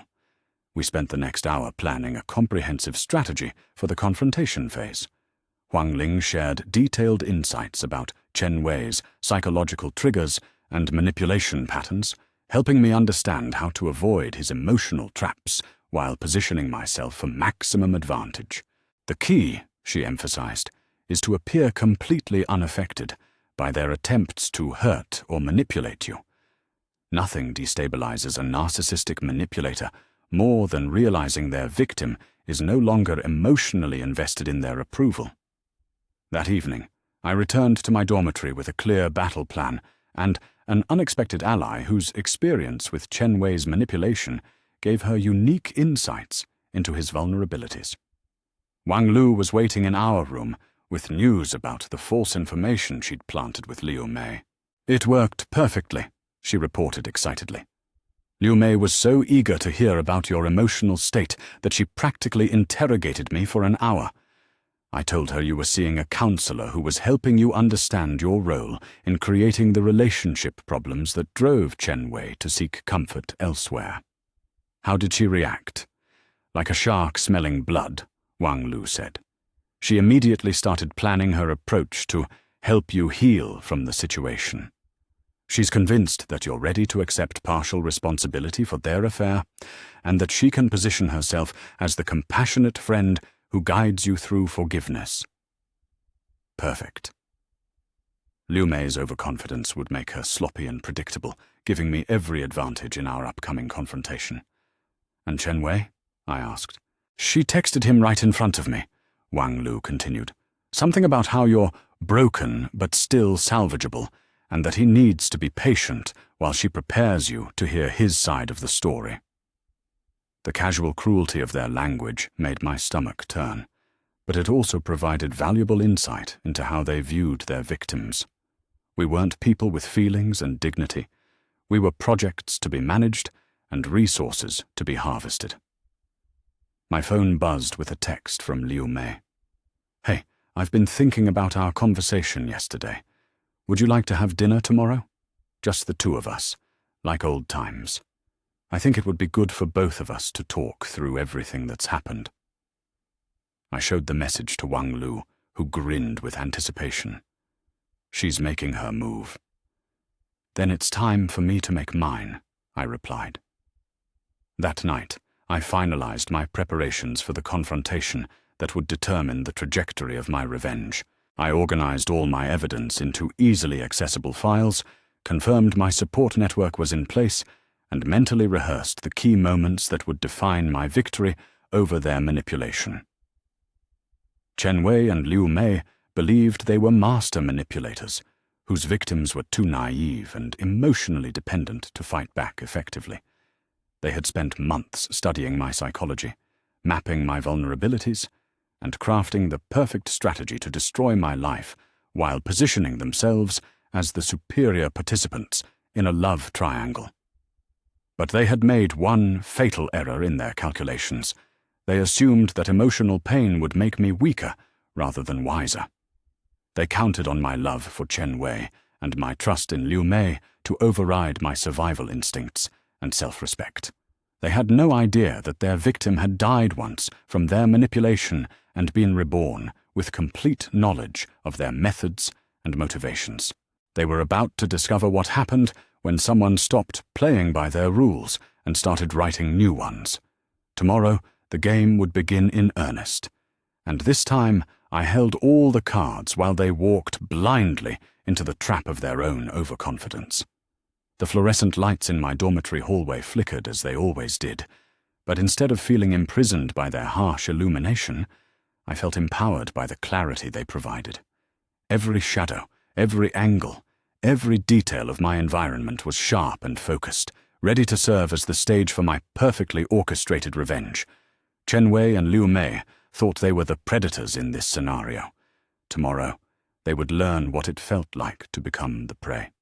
The dinner invitation from Liu Mei was set for 6 p.m. at the campus restaurant, where we'd shared countless meals during our supposed friendship.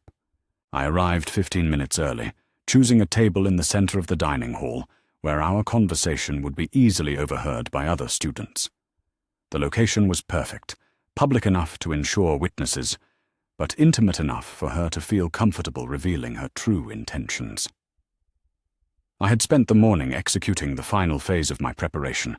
Anonymous messages sent to key influencers in our university's social network, carefully worded to seem like concerned observations rather than malicious gossip. Screenshots uploaded to a private cloud folder with automatic sharing set for 8 p.m. Most importantly, a detailed timeline of Liu Mei and Chen Wei's manipulation sent to my own email account, scheduled to forward to the university's Academic Integrity Office if I failed to cancel it by midnight. Insurance, in case their desperation made them dangerous. Liu Mei arrived precisely on time, her appearance carefully crafted to project wounded vulnerability. Dark circles under her eyes suggested sleepless nights of guilt and worry, though I knew she had practiced this exact look in the mirror. Her clothing was deliberately modest and subdued, designed to make her appear humble and apologetic rather than threatening. "Lin Xiao," she said softly, sliding into the seat across from me. "Thank you for agreeing to meet with me. I wasn't sure you would." "I almost didn't," I replied honestly. "But Wang Lu convinced me that avoiding you forever wouldn't help either of us heal from this situation." Liu Mei's eyes lit up with barely concealed triumph at the mention of Wang Lu's supposed advice. She believed her manipulation of my friend had been successful, that I was primed to accept her version of events and begin the forgiveness process she'd orchestrated. "I'm so glad you're open to hearing me out," she said, reaching across the table to touch my hand. "I've been carrying so much guilt about what happened, and I desperately need you to understand that I never meant for things to go as far as they did." The touch was calculated, a familiar gesture from our friendship, designed to trigger my emotional memory of trust and intimacy. In my previous life, this exact moment had been the beginning of my psychological surrender, the point where Liu Mei's manipulation convinced me to prioritize her feelings over my own pain. "I keep replaying that night in my mind," I said, letting my voice shake slightly.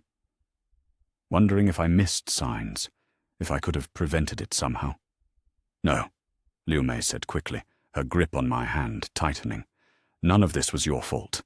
If anything, I should have been stronger, should have recognized what Chen Wei was going through and found a better way to help him." The script was unfolding exactly as I'd predicted. She was positioning herself as the noble friend who sacrificed herself for my relationship, whose only crime was caring too much about both of our happiness. "What was he going through?" I asked, leaning forward with apparent concern. "He's been trying to call me, but I don't know if I'm ready to hear his explanation yet." Liu Mei's expression shifted to one of careful sympathy, her eyes scanning my face to gauge how much vulnerability she could exploit. "He's been struggling with depression about his future, about whether he's good enough for someone as accomplished as you. The pressure of your relationship was making him question everything about himself. Every word was designed to make me feel guilty for having expectations and boundaries in our relationship. In my past life, this exact conversation had convinced me that my supposed perfectionism and high standards had damaged Chen Wei's self-esteem and driven him to seek validation elsewhere. "I had no idea he felt that way," I said softly. "I thought I was being supportive of his goals." "You were," Liu Mei assured me quickly, "but sometimes when people are struggling with mental health, even loving support can feel like pressure. Chen Wei was afraid of disappointing you, afraid that you would realize he wasn't as smart or accomplished as you deserved. The psychological manipulation was masterful. She was reframing Chen Wei's betrayal as evidence of how much he loved me, suggesting that his affair was actually a self-destructive response to feeling unworthy of my affection. "So when he came to you," I prompted. "He was in crisis," Liu Mei continued smoothly. "Talking about dropping out of school, convinced that he was holding you back from better opportunities. I was trying to talk him through his feelings, to help him see that you loved him for who he was, not just his achievements." She paused dramatically, letting tears gather in her eyes. "That night in the study room, he was having what I think was a panic attack. He was saying such frightening things about not being worth your love, about how you would be better off without him. When he kissed me, I think he was just desperate for someone to validate that he was worth caring about." The story was so skillfully constructed, blending just enough truth about Chen Wei's insecurities with fabricated details about his mental state. She was painting him as a victim of his own low self-esteem, while positioning herself as the compassionate friend who sacrificed her own well-being to save him from self-destruction. "And you let him?" I asked, letting hurt creep into my voice. "I froze," Liu Mei said, covering her face with her hands. "I should have pushed him away immediately, but I was so shocked, and he seemed so broken. For just a moment, I thought maybe if I let him feel wanted and valued, it would give him the strength to fight for your relationship instead of giving up on it." The lie was so perfect, so psychologically sophisticated in its appeal to my supposed savior complex and desire to fix broken people. In my past life, this explanation had made complete sense to me, transforming Liu Mei from a betrayer into a misguided healer whose only crime was caring too much. "But then Zhang Ming walked in," I said. "At the worst possible moment," Liu Mei agreed tearfully. And I realized how it must have looked, how much damage I'd caused by trying to help. I've been sick with guilt ever since, knowing that my attempt to save Chen Wei from his depression had destroyed the most important friendship in my life. She was offering me the exact narrative I'd craved in my past life, a version of events where everyone's motivations were understandable, where love and mental health struggles had created a tragic misunderstanding rather than deliberate betrayal. "Mei Mei," I said softly, using her pet name to signal my apparent softening toward her. "I appreciate you explaining what really happened. It helps to know that you weren't trying to hurt me." Her relief was so obvious that she couldn't entirely hide her satisfaction behind her mask of regret. She believed she had successfully manipulated me into accepting her victim narrative, that I was ready to resume our friendship and help her salvage her reputation. "Does this mean you can forgive me?" she asked, hopefully. "I know I don't deserve it, but I miss my best friend so much. And I think Chen Wei needs both of us right now. He's in such a dark place, and we're the only people who truly understand what he's going through." There it was, the final manipulation.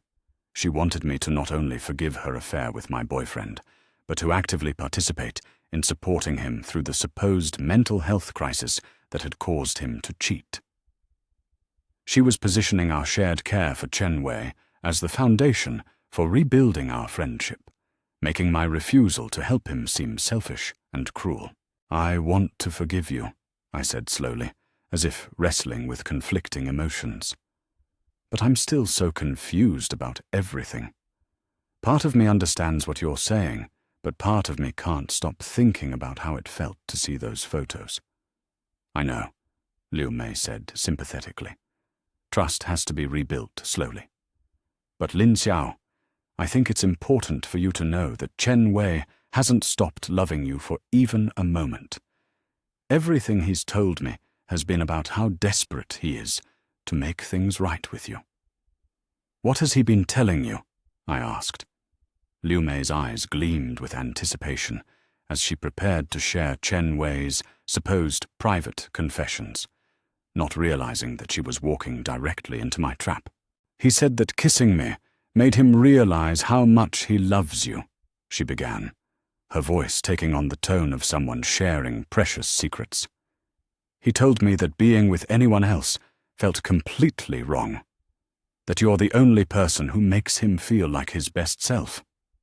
I leaned forward, appearing to hang on every word, while internally marveling at the audacity of her lies. In reality, Chen Wei had probably spent their time together, mocking my naivety and planning their future relationship. "He's been writing you letters every day," Liu Mei continued, pouring his heart out about how sorry he is and how much he wants to earn back your trust. "He asked me to give them to you when you were ready, but he didn't want to pressure you by delivering them himself." "He wrote me letters?" I asked, letting hope color my voice. "Pages and pages," Liu Mei confirmed, "about his mental health struggles, about how he realizes now that he was using unhealthy coping mechanisms, about his plans to get counseling and become the man you deserve. Every detail was carefully crafted to appeal to my supposed desire to fix damaged people and believe in romantic transformation. She was offering me the fantasy that many betrayed partners desperately wanted, proof that their cheating boyfriend was truly repentant and committed to change. Could I see one of them?" I asked hesitantly. Liu Mei's satisfaction was almost visible as she reached into her bag and pulled out a folded piece of paper. "He gave me this one yesterday, hoping I could convince you to read it."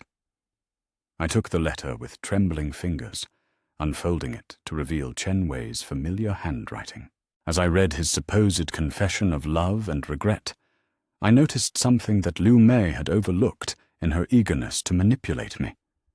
The paper was from a notebook I'd bought him last month, one that I'd specifically chosen because of its distinctive blue lines, the same notebook I'd seen Liu Mei using during our last study session together. She had written the letter herself, mimicking Chen Wei's handwriting to create fake evidence of his devotion. The psychological manipulation was so sophisticated that even I might have been fooled if I hadn't been prepared for exactly this kind of deception. "This is beautiful," I said softly, refolding the letter. "It sounds like him, but more mature, more self-aware." "That's exactly what I thought," Liu Mei agreed enthusiastically. "He's been doing a lot of reading about healthy relationships and emotional intelligence. I think this crisis might actually help him become a better partner for you in the long run." She was so confident in her manipulation that she didn't notice the subtle changes in my posture and expression. The slight straightening of my shoulders, the cooling of my gaze, the way my hands stilled completely as I prepared to spring my trap. "Mei, I said quietly, "there's something I need to tell you." "What is it?" she asked, leaning forward with apparent concern. I pulled out my phone and placed it on the table between us, the voice recording app clearly visible on the screen. The timestamp showed that our entire conversation had been captured, every lie and manipulation attempt documented with perfect clarity. "I know you wrote this letter yourself," I said, my voice dropping to a cold whisper that carried clearly in the suddenly quiet restaurant. "I recognize the notebook paper because I bought that specific notebook for Chen Wei last month, the one you borrowed for our class notes. 2 weeks ago." Liu Mei's face went completely white as she stared at my phone, realization dawning that she had been played as thoroughly as she thought she'd been playing me.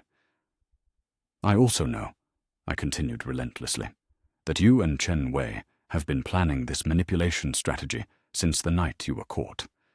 I have recordings of your coffee shop conversation where you outlined exactly how you would convince me that his affair was actually evidence of his love for me." Her mouth opened and closed soundlessly, her carefully crafted victim narrative crumbling as she realized the scope of her exposure. "The question is," I said, standing up slowly while keeping my voice loud enough for nearby tables to hear, How many other girls have you destroyed with these exact same lies? The restaurant had gone completely silent around us, dozens of students listening with rapt attention to the confrontation unfolding at our table. Liu Mei's reputation was disintegrating in real time, her manipulation tactics exposed for everyone to witness. "Lin Xiao, please," she whispered desperately. "Let me explain." "No," I said firmly, picking up my phone and stopping the recording. "I'm done listening to your explanations. I'm done being your victim. And I'm definitely done pretending that you're anything other than a calculating predator who destroys people for entertainment." I walked away from the table without looking back, leaving Liu Mei sitting alone in the center of a restaurant full of students who had just witnessed her complete psychological destruction.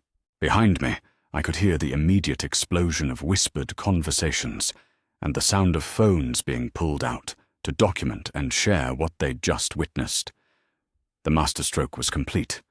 Liu Mei's reputation was destroyed, her manipulation tactics were publicly exposed, and I had documented evidence of her lies that would protect me from any future attempts at revenge. But this was only the beginning. Chen Wei was still out there, probably confident that Liu Mei was successfully manipulating me back into their web of control. He had no idea that his supposed ally had just been completely neutralized, or that his own confrontation with my newfound strength was about to begin. Tomorrow, he would learn what happened when someone stopped believing his lies and started believing in themselves instead. The aftermath of Liu Mei's public destruction unfolded faster than even I had anticipated. By the time I returned to my dormitory that evening, my phone was buzzing with notifications from social media platforms where videos of our confrontation had already gone viral within our university network. Song Mei was waiting in our room with her laptop open, her eyes wide with amazement as she scrolled through the explosion of commentary about Liu Mei's exposed manipulation tactics. "Lin Xiao," she said breathlessly, "you're everywhere. Everyone is talking about how you handled that psychopath." I sat on my bed and watched the digital wildfire spread in real time. Students who had witnessed the restaurant confrontation had filmed the key moments, creating a comprehensive record of Liu Mei's lies being systematically dismantled. The comment sections were filled with other victims coming forward, sharing their own experiences with Liu Mei's manipulation and praising my courage in exposing her publicly. "Look at this," Song Mei said, turning her laptop toward me. Zhang Ming posted a detailed timeline of Liu Mei's lies during their relationship, with screenshots of her messages, and Chen Wei's ex-girlfriend from 2 years ago shared her story about how Liu Mei interfered in their relationship using the exact same tactics. The validation was intoxicating. In my previous life, I had suffered in isolation, convinced that I was the only person who had ever been victimized by their manipulation. Now I could see that Liu Mei and Chen Wei had been operating their psychological warfare campaign against multiple victims, leaving a trail of damaged people who had finally found their voice. But the most satisfying development came at 9 p.m. when my phone rang with a call from an unknown number. I answered to hear Chen Wei's panicked voice, stripped of its usual smooth confidence. "Lin Xiao, please, I need to see you right away," he said, without a preamble. "There are things you don't understand about tonight, about what Liu Mei has been doing behind both our backs." The desperation in his voice was music to my ears. He had clearly watched the videos of Liu Mei's exposure and realized that his carefully orchestrated manipulation strategy had collapsed completely. Without Liu Mei to manage my emotions and prepare me for his lies, he would have to face me directly, and he was terrified. "I don't think we have anything to discuss," I said calmly. "Yes, we do," he insisted. "Liu Mei has been lying to both of us, manipulating the situation for her own benefit. She told me you were ready to hear my side of the story, that you were struggling with depression and needed my support. I never would have approached you if I'd known she was feeding us both false information." The immediate attempt to throw Liu Mei under the bus was exactly what Huang Ling had predicted. When narcissistic manipulators faced exposure, they always turned on their accomplices, rewriting history to position themselves as victims of their former allies' deception. Are you saying that your affair with her was also Liu Mei's fault? I asked. I'm saying that she manipulated both of us, Chen Wei replied quickly. She convinced me that you were pulling away from our relationship because you'd found someone else. She showed me fake screenshots of messages between you and other guys, told me you were planning to break up with me anyway. The lies flowed so smoothly that I could almost admire their creativity. He was constructing a narrative where Liu Mei had orchestrated their entire affair by deceiving them both, making himself another victim of her manipulation rather than a willing participant in betraying me. What screenshots? I asked, feigning confusion. Messages that I now realize were probably fabricated, Chen Wei said. Liu Mei claimed you'd been confiding in her about losing interest in me, about feeling trapped in our relationship. She said you were too kind to break up with me directly, but that you'd be relieved if I ended things first. The psychological sophistication of his lies was impressive. He was appealing to my supposed compassion and desire to be seen as a good person, suggesting that my kindness had been weaponized against me by Liu Mei's manipulation. If I believed his story, I would feel guilty for being too kind and responsible for creating the confusion that led to his affair. So you cheated on me to help me? I asked incredulously. I thought I was setting you free, Chen Wei said, with what sounded like genuine emotion. I thought you wanted out of our relationship, but were too caring to hurt my feelings. When Liu Mei offered to help me understand what you really wanted, I believed I was doing what was best for both of us. The manipulation was so skillful that I could see how it might fool someone who was emotionally invested in believing the best about him. He was reframing his betrayal as an act of selfless love, suggesting that he had sacrificed his own happiness to give me what Liu Mei claimed I secretly wanted. And the affair? I pressed. Was Liu Mei's idea, he said quickly. She said that if I was going to end our relationship, I needed to understand what I was giving up. She convinced me that experiencing intimacy with someone else would either confirm that you and I weren't right for each other, or make me realize how much I truly loved you. The story was becoming increasingly absurd, but I could recognize the psychological threads he was weaving. He was positioning Liu Mei as the architect of their entire affair while painting himself as a confused victim who had been manipulated into betraying me for my own supposed benefit. Chen Wei, I said softly. Do you really expect me to believe that Liu Mei forced you to have an affair with her? Not forced, he backtracked quickly, but she definitely orchestrated the situation. She created opportunities for us to be alone together, fed me alcohol during our counseling sessions, and gradually convinced me that physical intimacy was a necessary part of understanding my true feelings for you. I had to admit, his ability to reframe every choice as someone else's responsibility was almost artistic. In his version of events, he had no agency in his own decisions, no responsibility for his own actions, and no accountability for the pain he'd caused. The night Jiang Ming caught us, Chen Wei continued, Liu Mei had specifically arranged for us to be in that study room. She said she wanted to help me work through my feelings about ending our relationship, and that physical intimacy would provide clarity about whether I truly loved you or was just comfortable with you. And what clarity did you gain? I asked. That I love you completely, he said, with passionate intensity. The moment I touched her, I realized how wrong I'd been, how much I'd been manipulated into doubting our connection. Being with Liu Mei felt hollow and meaningless compared to what we have together. The romantic declaration was perfectly timed, designed to make me feel special and chosen rather than betrayed and discarded. He was attempting to transform his affair into evidence of his devotion, suggesting that cheating on me had actually strengthened his love for me. So you're saying, I summarized slowly, that Liu Mei manipulated you into having an affair with her in order to help you realize how much you love me." "Exactly," Chen Wei said, with obvious relief that I seemed to be understanding his explanation.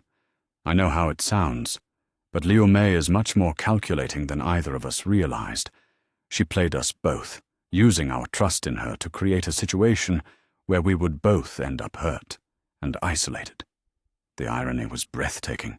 He was describing Liu Mei's manipulation tactics with perfect accuracy while completely ignoring his own identical behavior. He had no awareness that I could see through his psychological warfare because he was using the exact same techniques he was condemning in her. "I need to think about all of this," I said finally. "Of course," Chen Wei agreed quickly. "But Lin Xiao, please don't let Liu Mei's manipulation destroy what we have.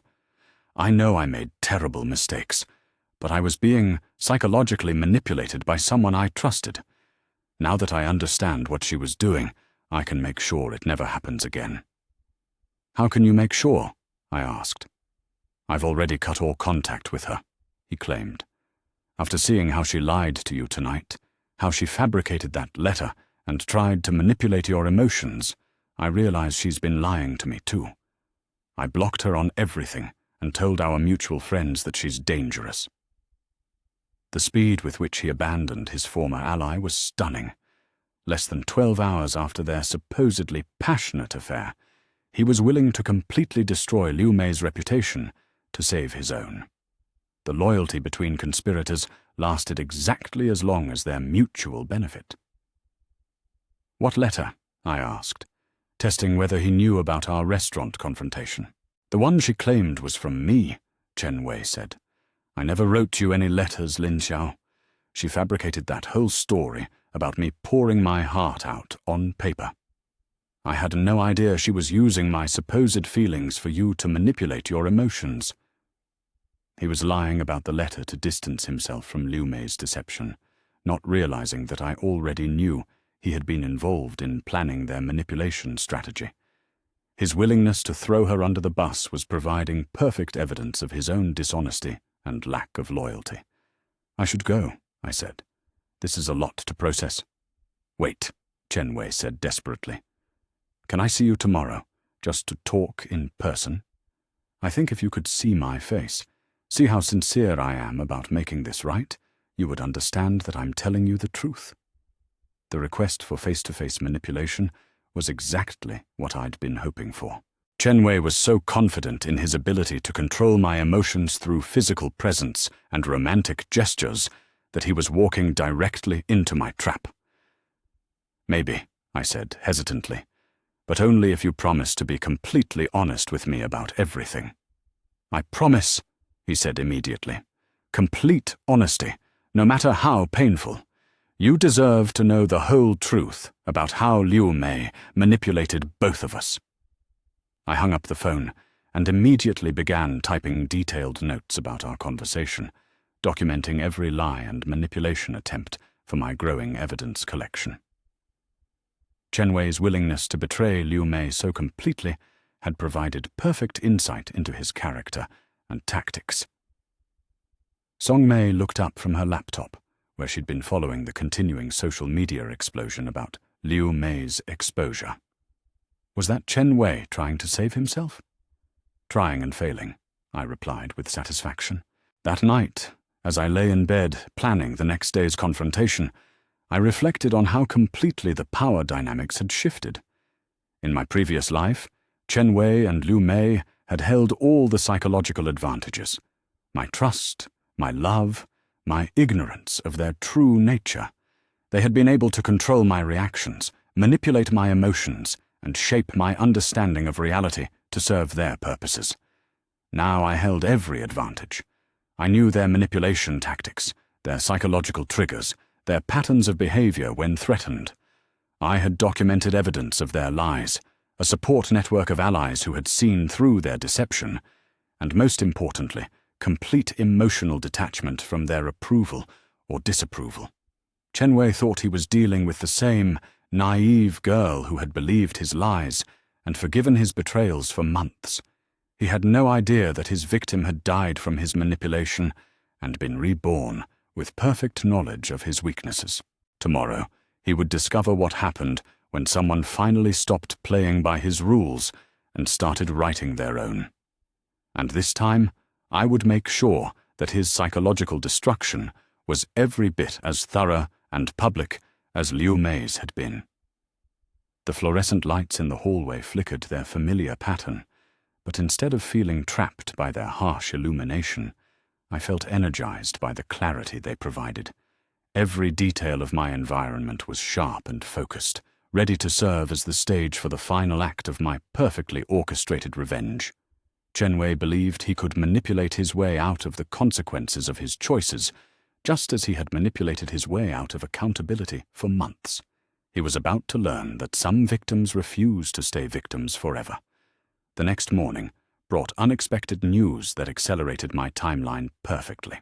Professor Wang, my academic advisor, requested an emergency meeting in his office, his expression grave as I settled into the chair across from his desk. "Lin Xiao," he began carefully. "I've been monitoring the situation involving you, Chen Wei, and Liu Mei. While I don't typically involve myself in student personal matters, the academic implications have become impossible to ignore." I leaned forward with appropriate concern, though internally I was celebrating. The institutional consequences were beginning without any prompting from me. "What academic implications?" I asked. "Liu Mei has been expelled from the Honor Society and removed from her position in student government," Professor Wang explained. "The evidence of her systematic manipulation and academic dishonesty was overwhelming once other students came forward with their experiences." The domino effect was even more comprehensive than I'd hoped.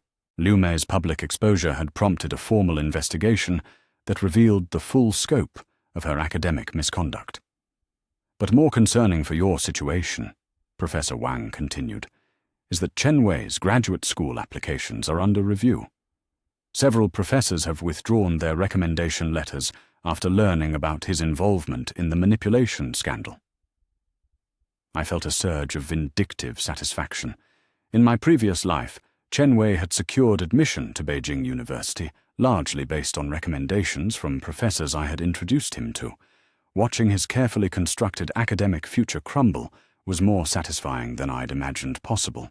"I wanted to inform you," Professor Wang said gently, "because Chen Wei has been desperately trying to contact faculty members, claiming that he was also a victim of Liu Mei's manipulation. He's suggesting that you might be willing to provide a character reference to help salvage his applications." The audacity was breathtaking. Even as his world collapsed, Chen Wei was still trying to use my reputation and connections to save himself, still believing that he could manipulate me into rescuing him from the consequences of his choices. "He hasn't asked me for any references," I said truthfully. "I'm not surprised," Professor Wang replied. "I suspect he's hoping to approach you through intermediaries to avoid direct confrontation while still benefiting from your academic standing." What would happen if I refused to help him? Professor Wang studied my face carefully before answering. His graduate school prospects would be severely damaged.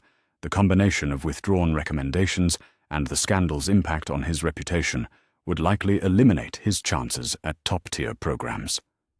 Perfect. Chen Wei's entire future hinged on my willingness to forgive and forget his betrayal, to prioritize his academic dreams over my own dignity and self-respect. In my previous life, this exact situation had led to my complete emotional surrender, as I convinced myself that destroying his future would make me the villain of our story. "Professor Wang," I said slowly, "what would you advise in my situation?" "Personally," he replied with careful neutrality, "I believe that actions should have consequences, regardless of the relationships involved. Your academic integrity and emotional well-being are more important than anyone else's career prospects." The validation from a respected authority figure was intoxicating. In my past life, I'd been isolated in my pain, with no one to confirm that my anger was justified or my boundaries were reasonable. Now I had institutional support for prioritizing my own welfare over Chen Wei's manipulation. That afternoon, Chen Wei's desperation reached new heights. He appeared outside my dormitory building at 3 p.m., holding an enormous bouquet of white roses and wearing the devastated expression that had always melted my resistance in our past relationship. Songmei spotted him first from our window. "Lin Xiao, your psychotic ex-boyfriend is staging a public drama downstairs. Should I call security?" I looked down at Chen Wei's carefully orchestrated performance and felt nothing but cold amusement. The same romantic gesture that had convinced me to forgive his previous betrayals now looked pathetic and manipulative. "No," I said. "Let him perform. I want everyone to see exactly what kind of person he is." I made my way downstairs slowly, giving Chen Wei time to gather his audience. By the time I emerged from the building, dozens of students had stopped to watch the unfolding drama, many of them recording on their phones. "Lin Xiao," Chen Wei said, loudly enough for everyone to hear. "I know I don't deserve your forgiveness, but I need you to know that I love you more than anything in this world." He dropped to one knee in front of me, holding out the roses like a proposal offering. The gesture was designed to create maximum public pressure for me to accept his apology, to make rejecting him seem cruel and heartless in front of our peers. "These flowers represent my promise to you," he continued dramatically. "One rose for each day we've been apart, each one a reminder of how empty my life is without you in it." The performance was flawless, vulnerable, romantic, and calculated to appeal to everyone's desire for happy endings and redemptive love stories. In my past life, this exact scene had convinced not just me, but our entire social circle that Chen Wei was a reformed man who truly loved me. "Chen Wei," I said calmly, my voice carrying clearly in the silent courtyard, "I appreciate the gesture, but I need to ask you something important." "Anything," he said immediately, his eyes lighting up with hope that I was softening toward him. "When did you write those letters that Liu Mei claimed to have from you?" The question caught him completely off guard. His confident expression flickered with confusion as he processed the trap I'd just laid for him. "What letters?" he asked, though I could see in his eyes that he knew exactly what I was referencing. "The ones where you supposedly poured your heart out about your mental health struggles and your love for me," I continued relentlessly. "Liu Mei showed me one yesterday, claiming you'd been writing them daily since our breakup." Chen Wei's face went pale as he realized that I was testing his knowledge of Liu Mei's manipulation tactics. If he admitted to writing the letters, he would be confessing to coordinating with Liu Mei even after their supposed affair ended. If he denied writing them, he would be admitting that Liu Mei had fabricated evidence of his devotion. I don't know what letters you're talking about," he said finally, his voice much quieter than his previous declarations. "So Liu Mei lied when she said you'd been writing to me every day?" "Yes," he said quickly. "I told you on the phone yesterday that I never wrote any letters. She fabricated the whole story." Murmurs rippled through our audience as they processed the implications of his admission. Chen Wei had just confirmed that his supposed ally had been lying about the depth of his remorse and commitment to our relationship. But if Liu Mei was lying about the letters, I continued with innocent curiosity, how can I trust anything else she told me about your feelings? How do I know your regret is genuine if your own supposed friend was fabricating evidence of it? The logical trap was perfect. Chen Wei's eagerness to distance himself from Liu Mei's lies had undermined his entire narrative about being manipulated by her.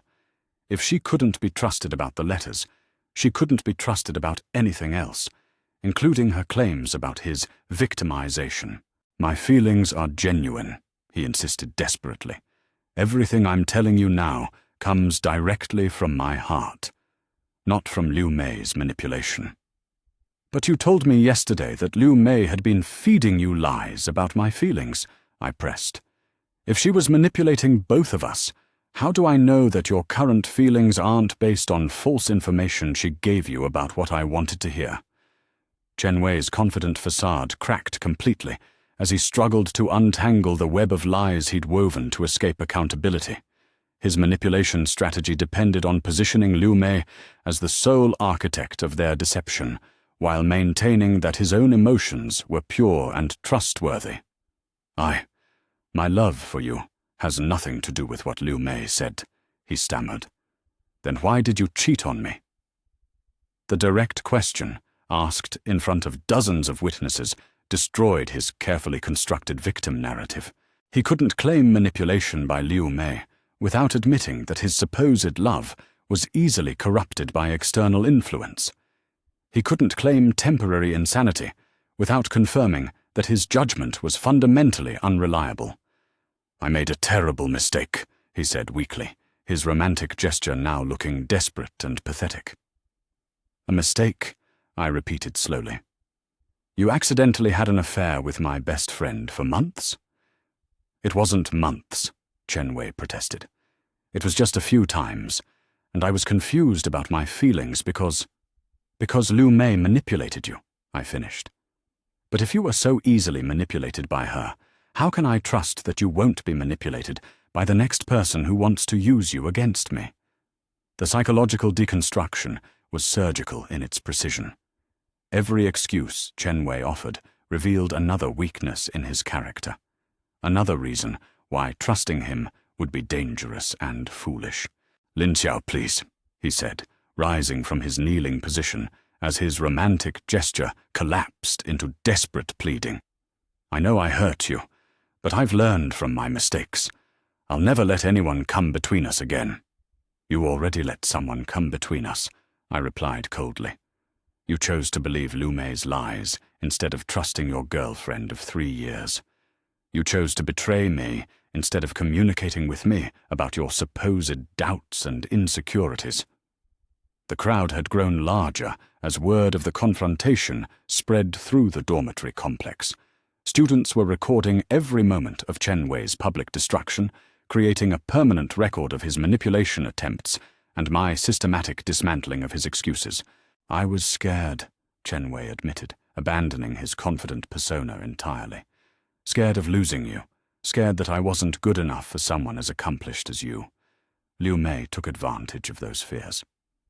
So your solution to being afraid of losing me, I said with deadly calm, was to cheat on me? The logic was so obviously flawed that even Chen Wei seemed to recognize the absurdity of his explanation. His shoulders slumped as he realized that his psychological warfare tactics were not only failing, but actively undermining his credibility. I know it doesn't make sense, he whispered. I know I destroyed the best thing in my life because I was too immature to handle my own insecurities.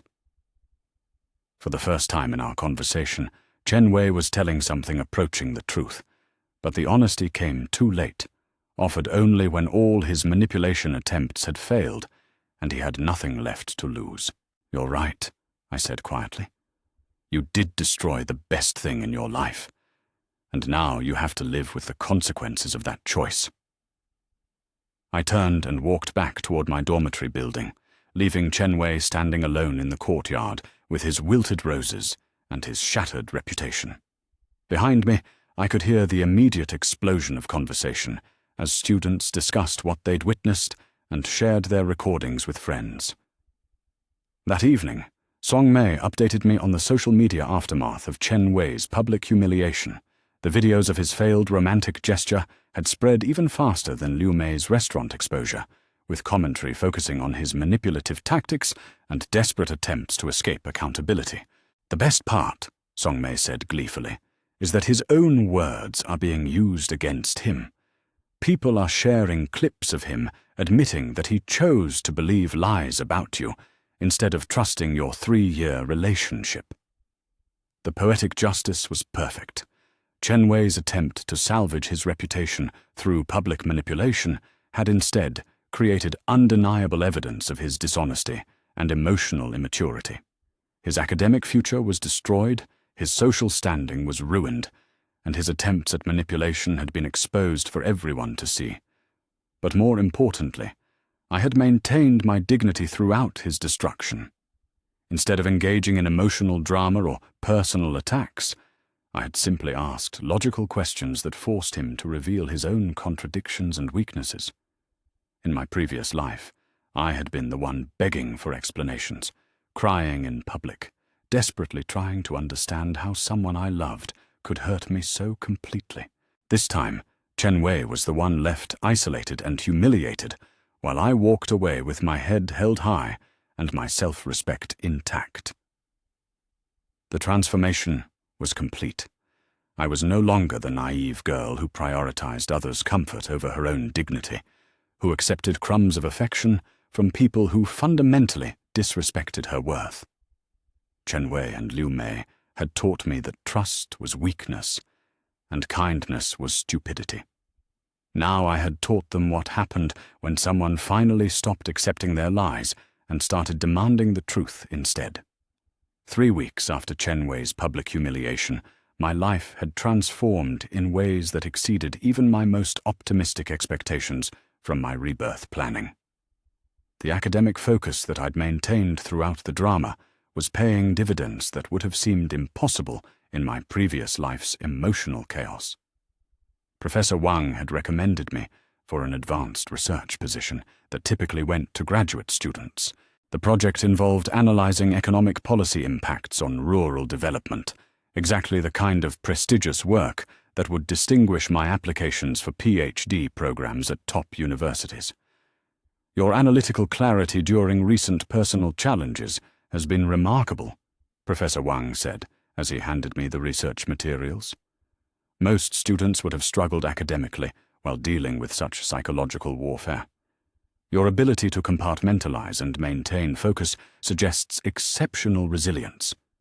The irony was delicious.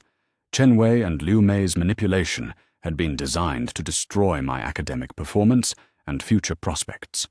Instead, my strategic handling of their psychological attacks had impressed faculty members and elevated my academic reputation beyond what I'd achieved through ordinary studying. The research position comes with a significant stipend, Professor Wang continued, and successful completion will result in co-authorship on a paper I'm submitting to the Journal of Development Economics. That kind of publication credit as an undergraduate is almost unprecedented. In my previous life, depression and emotional turmoil had prevented me from even applying for research positions. I'd been too consumed with trying to understand and forgive Chen Wei's betrayals to focus on my own academic advancement. This time, my emotional detachment had created opportunities that my past life self could never have imagined. That afternoon, I received an even more satisfying update when Wang Lu burst into our room with her laptop, her expression torn between concern and vindictive glee. "Lin Xiao, you need to see this," she said, opening a social media page. "Chen Wei has been posting these manifestos about his mental health and personal growth journey." The posts were painfully desperate, lengthy screeds about learning from mistakes and becoming a better person through adversity. Each entry read like a public therapy session, with Chen Wei analyzing his psychological patterns and promising transformation to anyone willing to give him another chance. "But look at the comments," Wang Lu said, scrolling down. "Nobody believes him. People are calling it manipulation and attention-seeking behavior." I read through the responses with cold satisfaction. Former friends and classmates were sharing their own experiences with Chen Wei's manipulation, creating a comprehensive public record of his pattern of psychological abuse. His attempt to rehabilitate his image was instead providing a platform for his victims to expose his true nature. "The best part," Wang Lu continued, "is that his graduate school applications have been officially rejected by every program he applied to. Word spread through academic networks about his manipulation scandal, and no reputable program wants to be associated with that kind of behavior." The news hit me like a shot of pure vindication. In my past life, Chen Wei had leveraged the connections I'd helped him build to secure admission to Beijing University's prestigious economics program. He'd used his graduate degree to launch a successful career while I struggled with the academic and emotional damage from our relationship. This time, The consequences of his choices had destroyed the very future he'd betrayed me to protect. "There's more," Wang Lu said quietly. "Liu Mei transferred to a lower-tier university in another province. Apparently her parents found out about the scandal and forced her to leave rather than continue embarrassing the family name." Liu Mei's exile was perhaps even more satisfying than Chen Wei's academic destruction. She had built her entire identity around being the sophisticated manipulator who could control any situation through psychological warfare. Being forced to flee in shame to an inferior school was the ultimate humiliation for someone whose sense of self depended on feeling superior to her victims. But the most unexpected development came that evening, when Song Mei returned from dinner, with news about a conversation she'd overheard in the cafeteria. "Remember Zhang Ming, Liu Mei's ex-boyfriend?" she asked. "He was talking to his friends about how relieved he is that you exposed her true nature. Apparently he'd been questioning his own sanity for months, because she kept accusing him of things he never did while secretly cheating on him." The revelation about Zhang Ming's psychological state added another layer to my understanding of Liu Mei's manipulation tactics.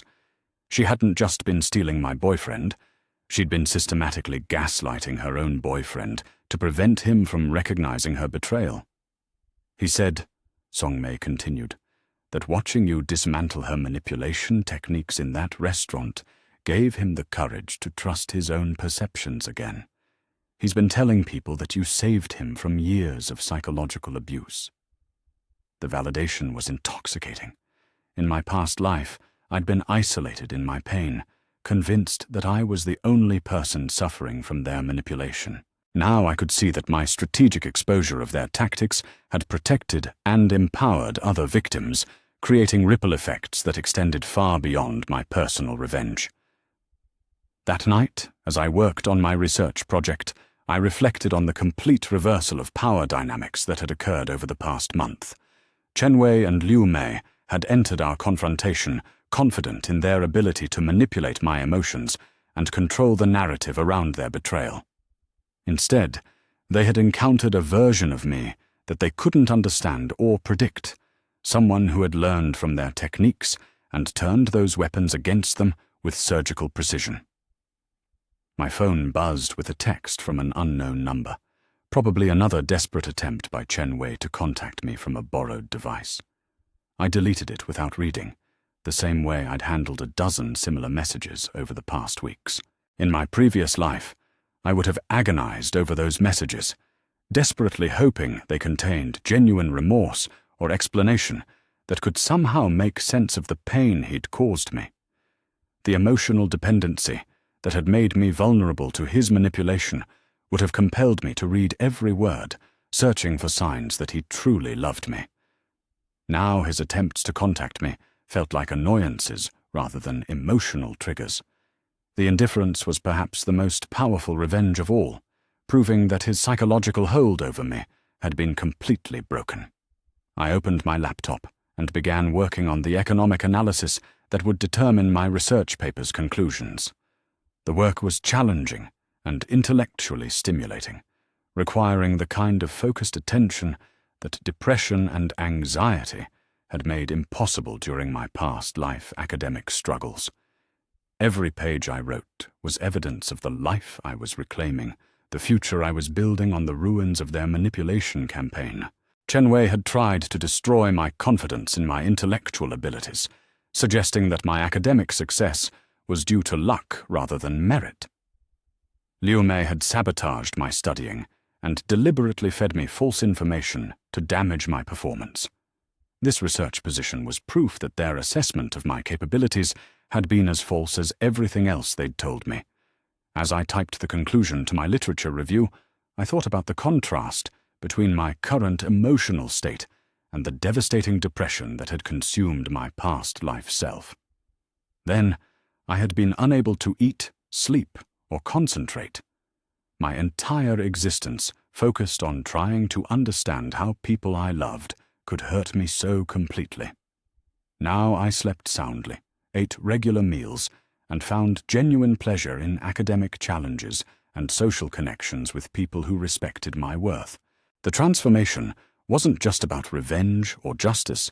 It was about reclaiming my fundamental right to exist without constantly defending my value to people who had never deserved my trust in the first place. My phone buzzed again, this time with a message from Huang Ling.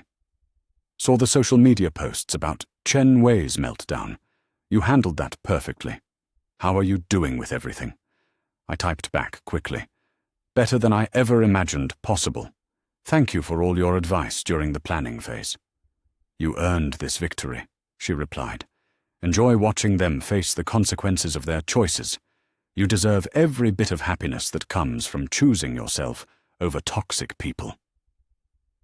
I saved my research document and closed my laptop, satisfied with the day's progress on both my academic work and my ongoing observation of Chen Wei and Liu Mei's continued downfall.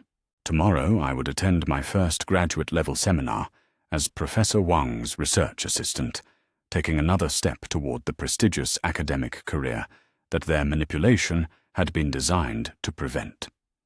In my past life, I had believed that forgiving their betrayal and accepting partial responsibility for their choices was the mature, noble response to their cruelty. I had convinced myself that holding grudges was petty, and that true strength came from turning the other cheek. Now I understood that forgiveness without accountability was enabling, that kindness to those who abuse trust was cruelty to oneself and future victims.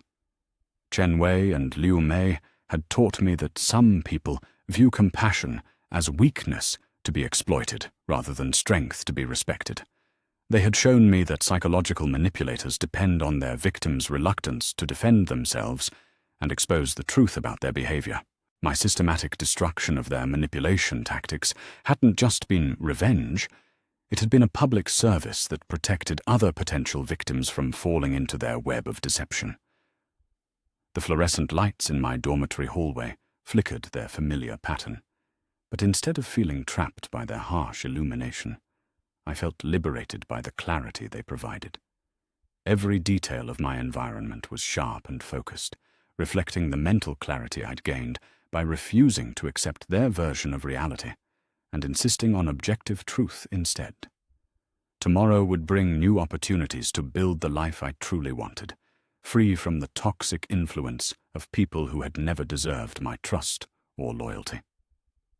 My wonderful life was no longer just beginning. It was already well underway.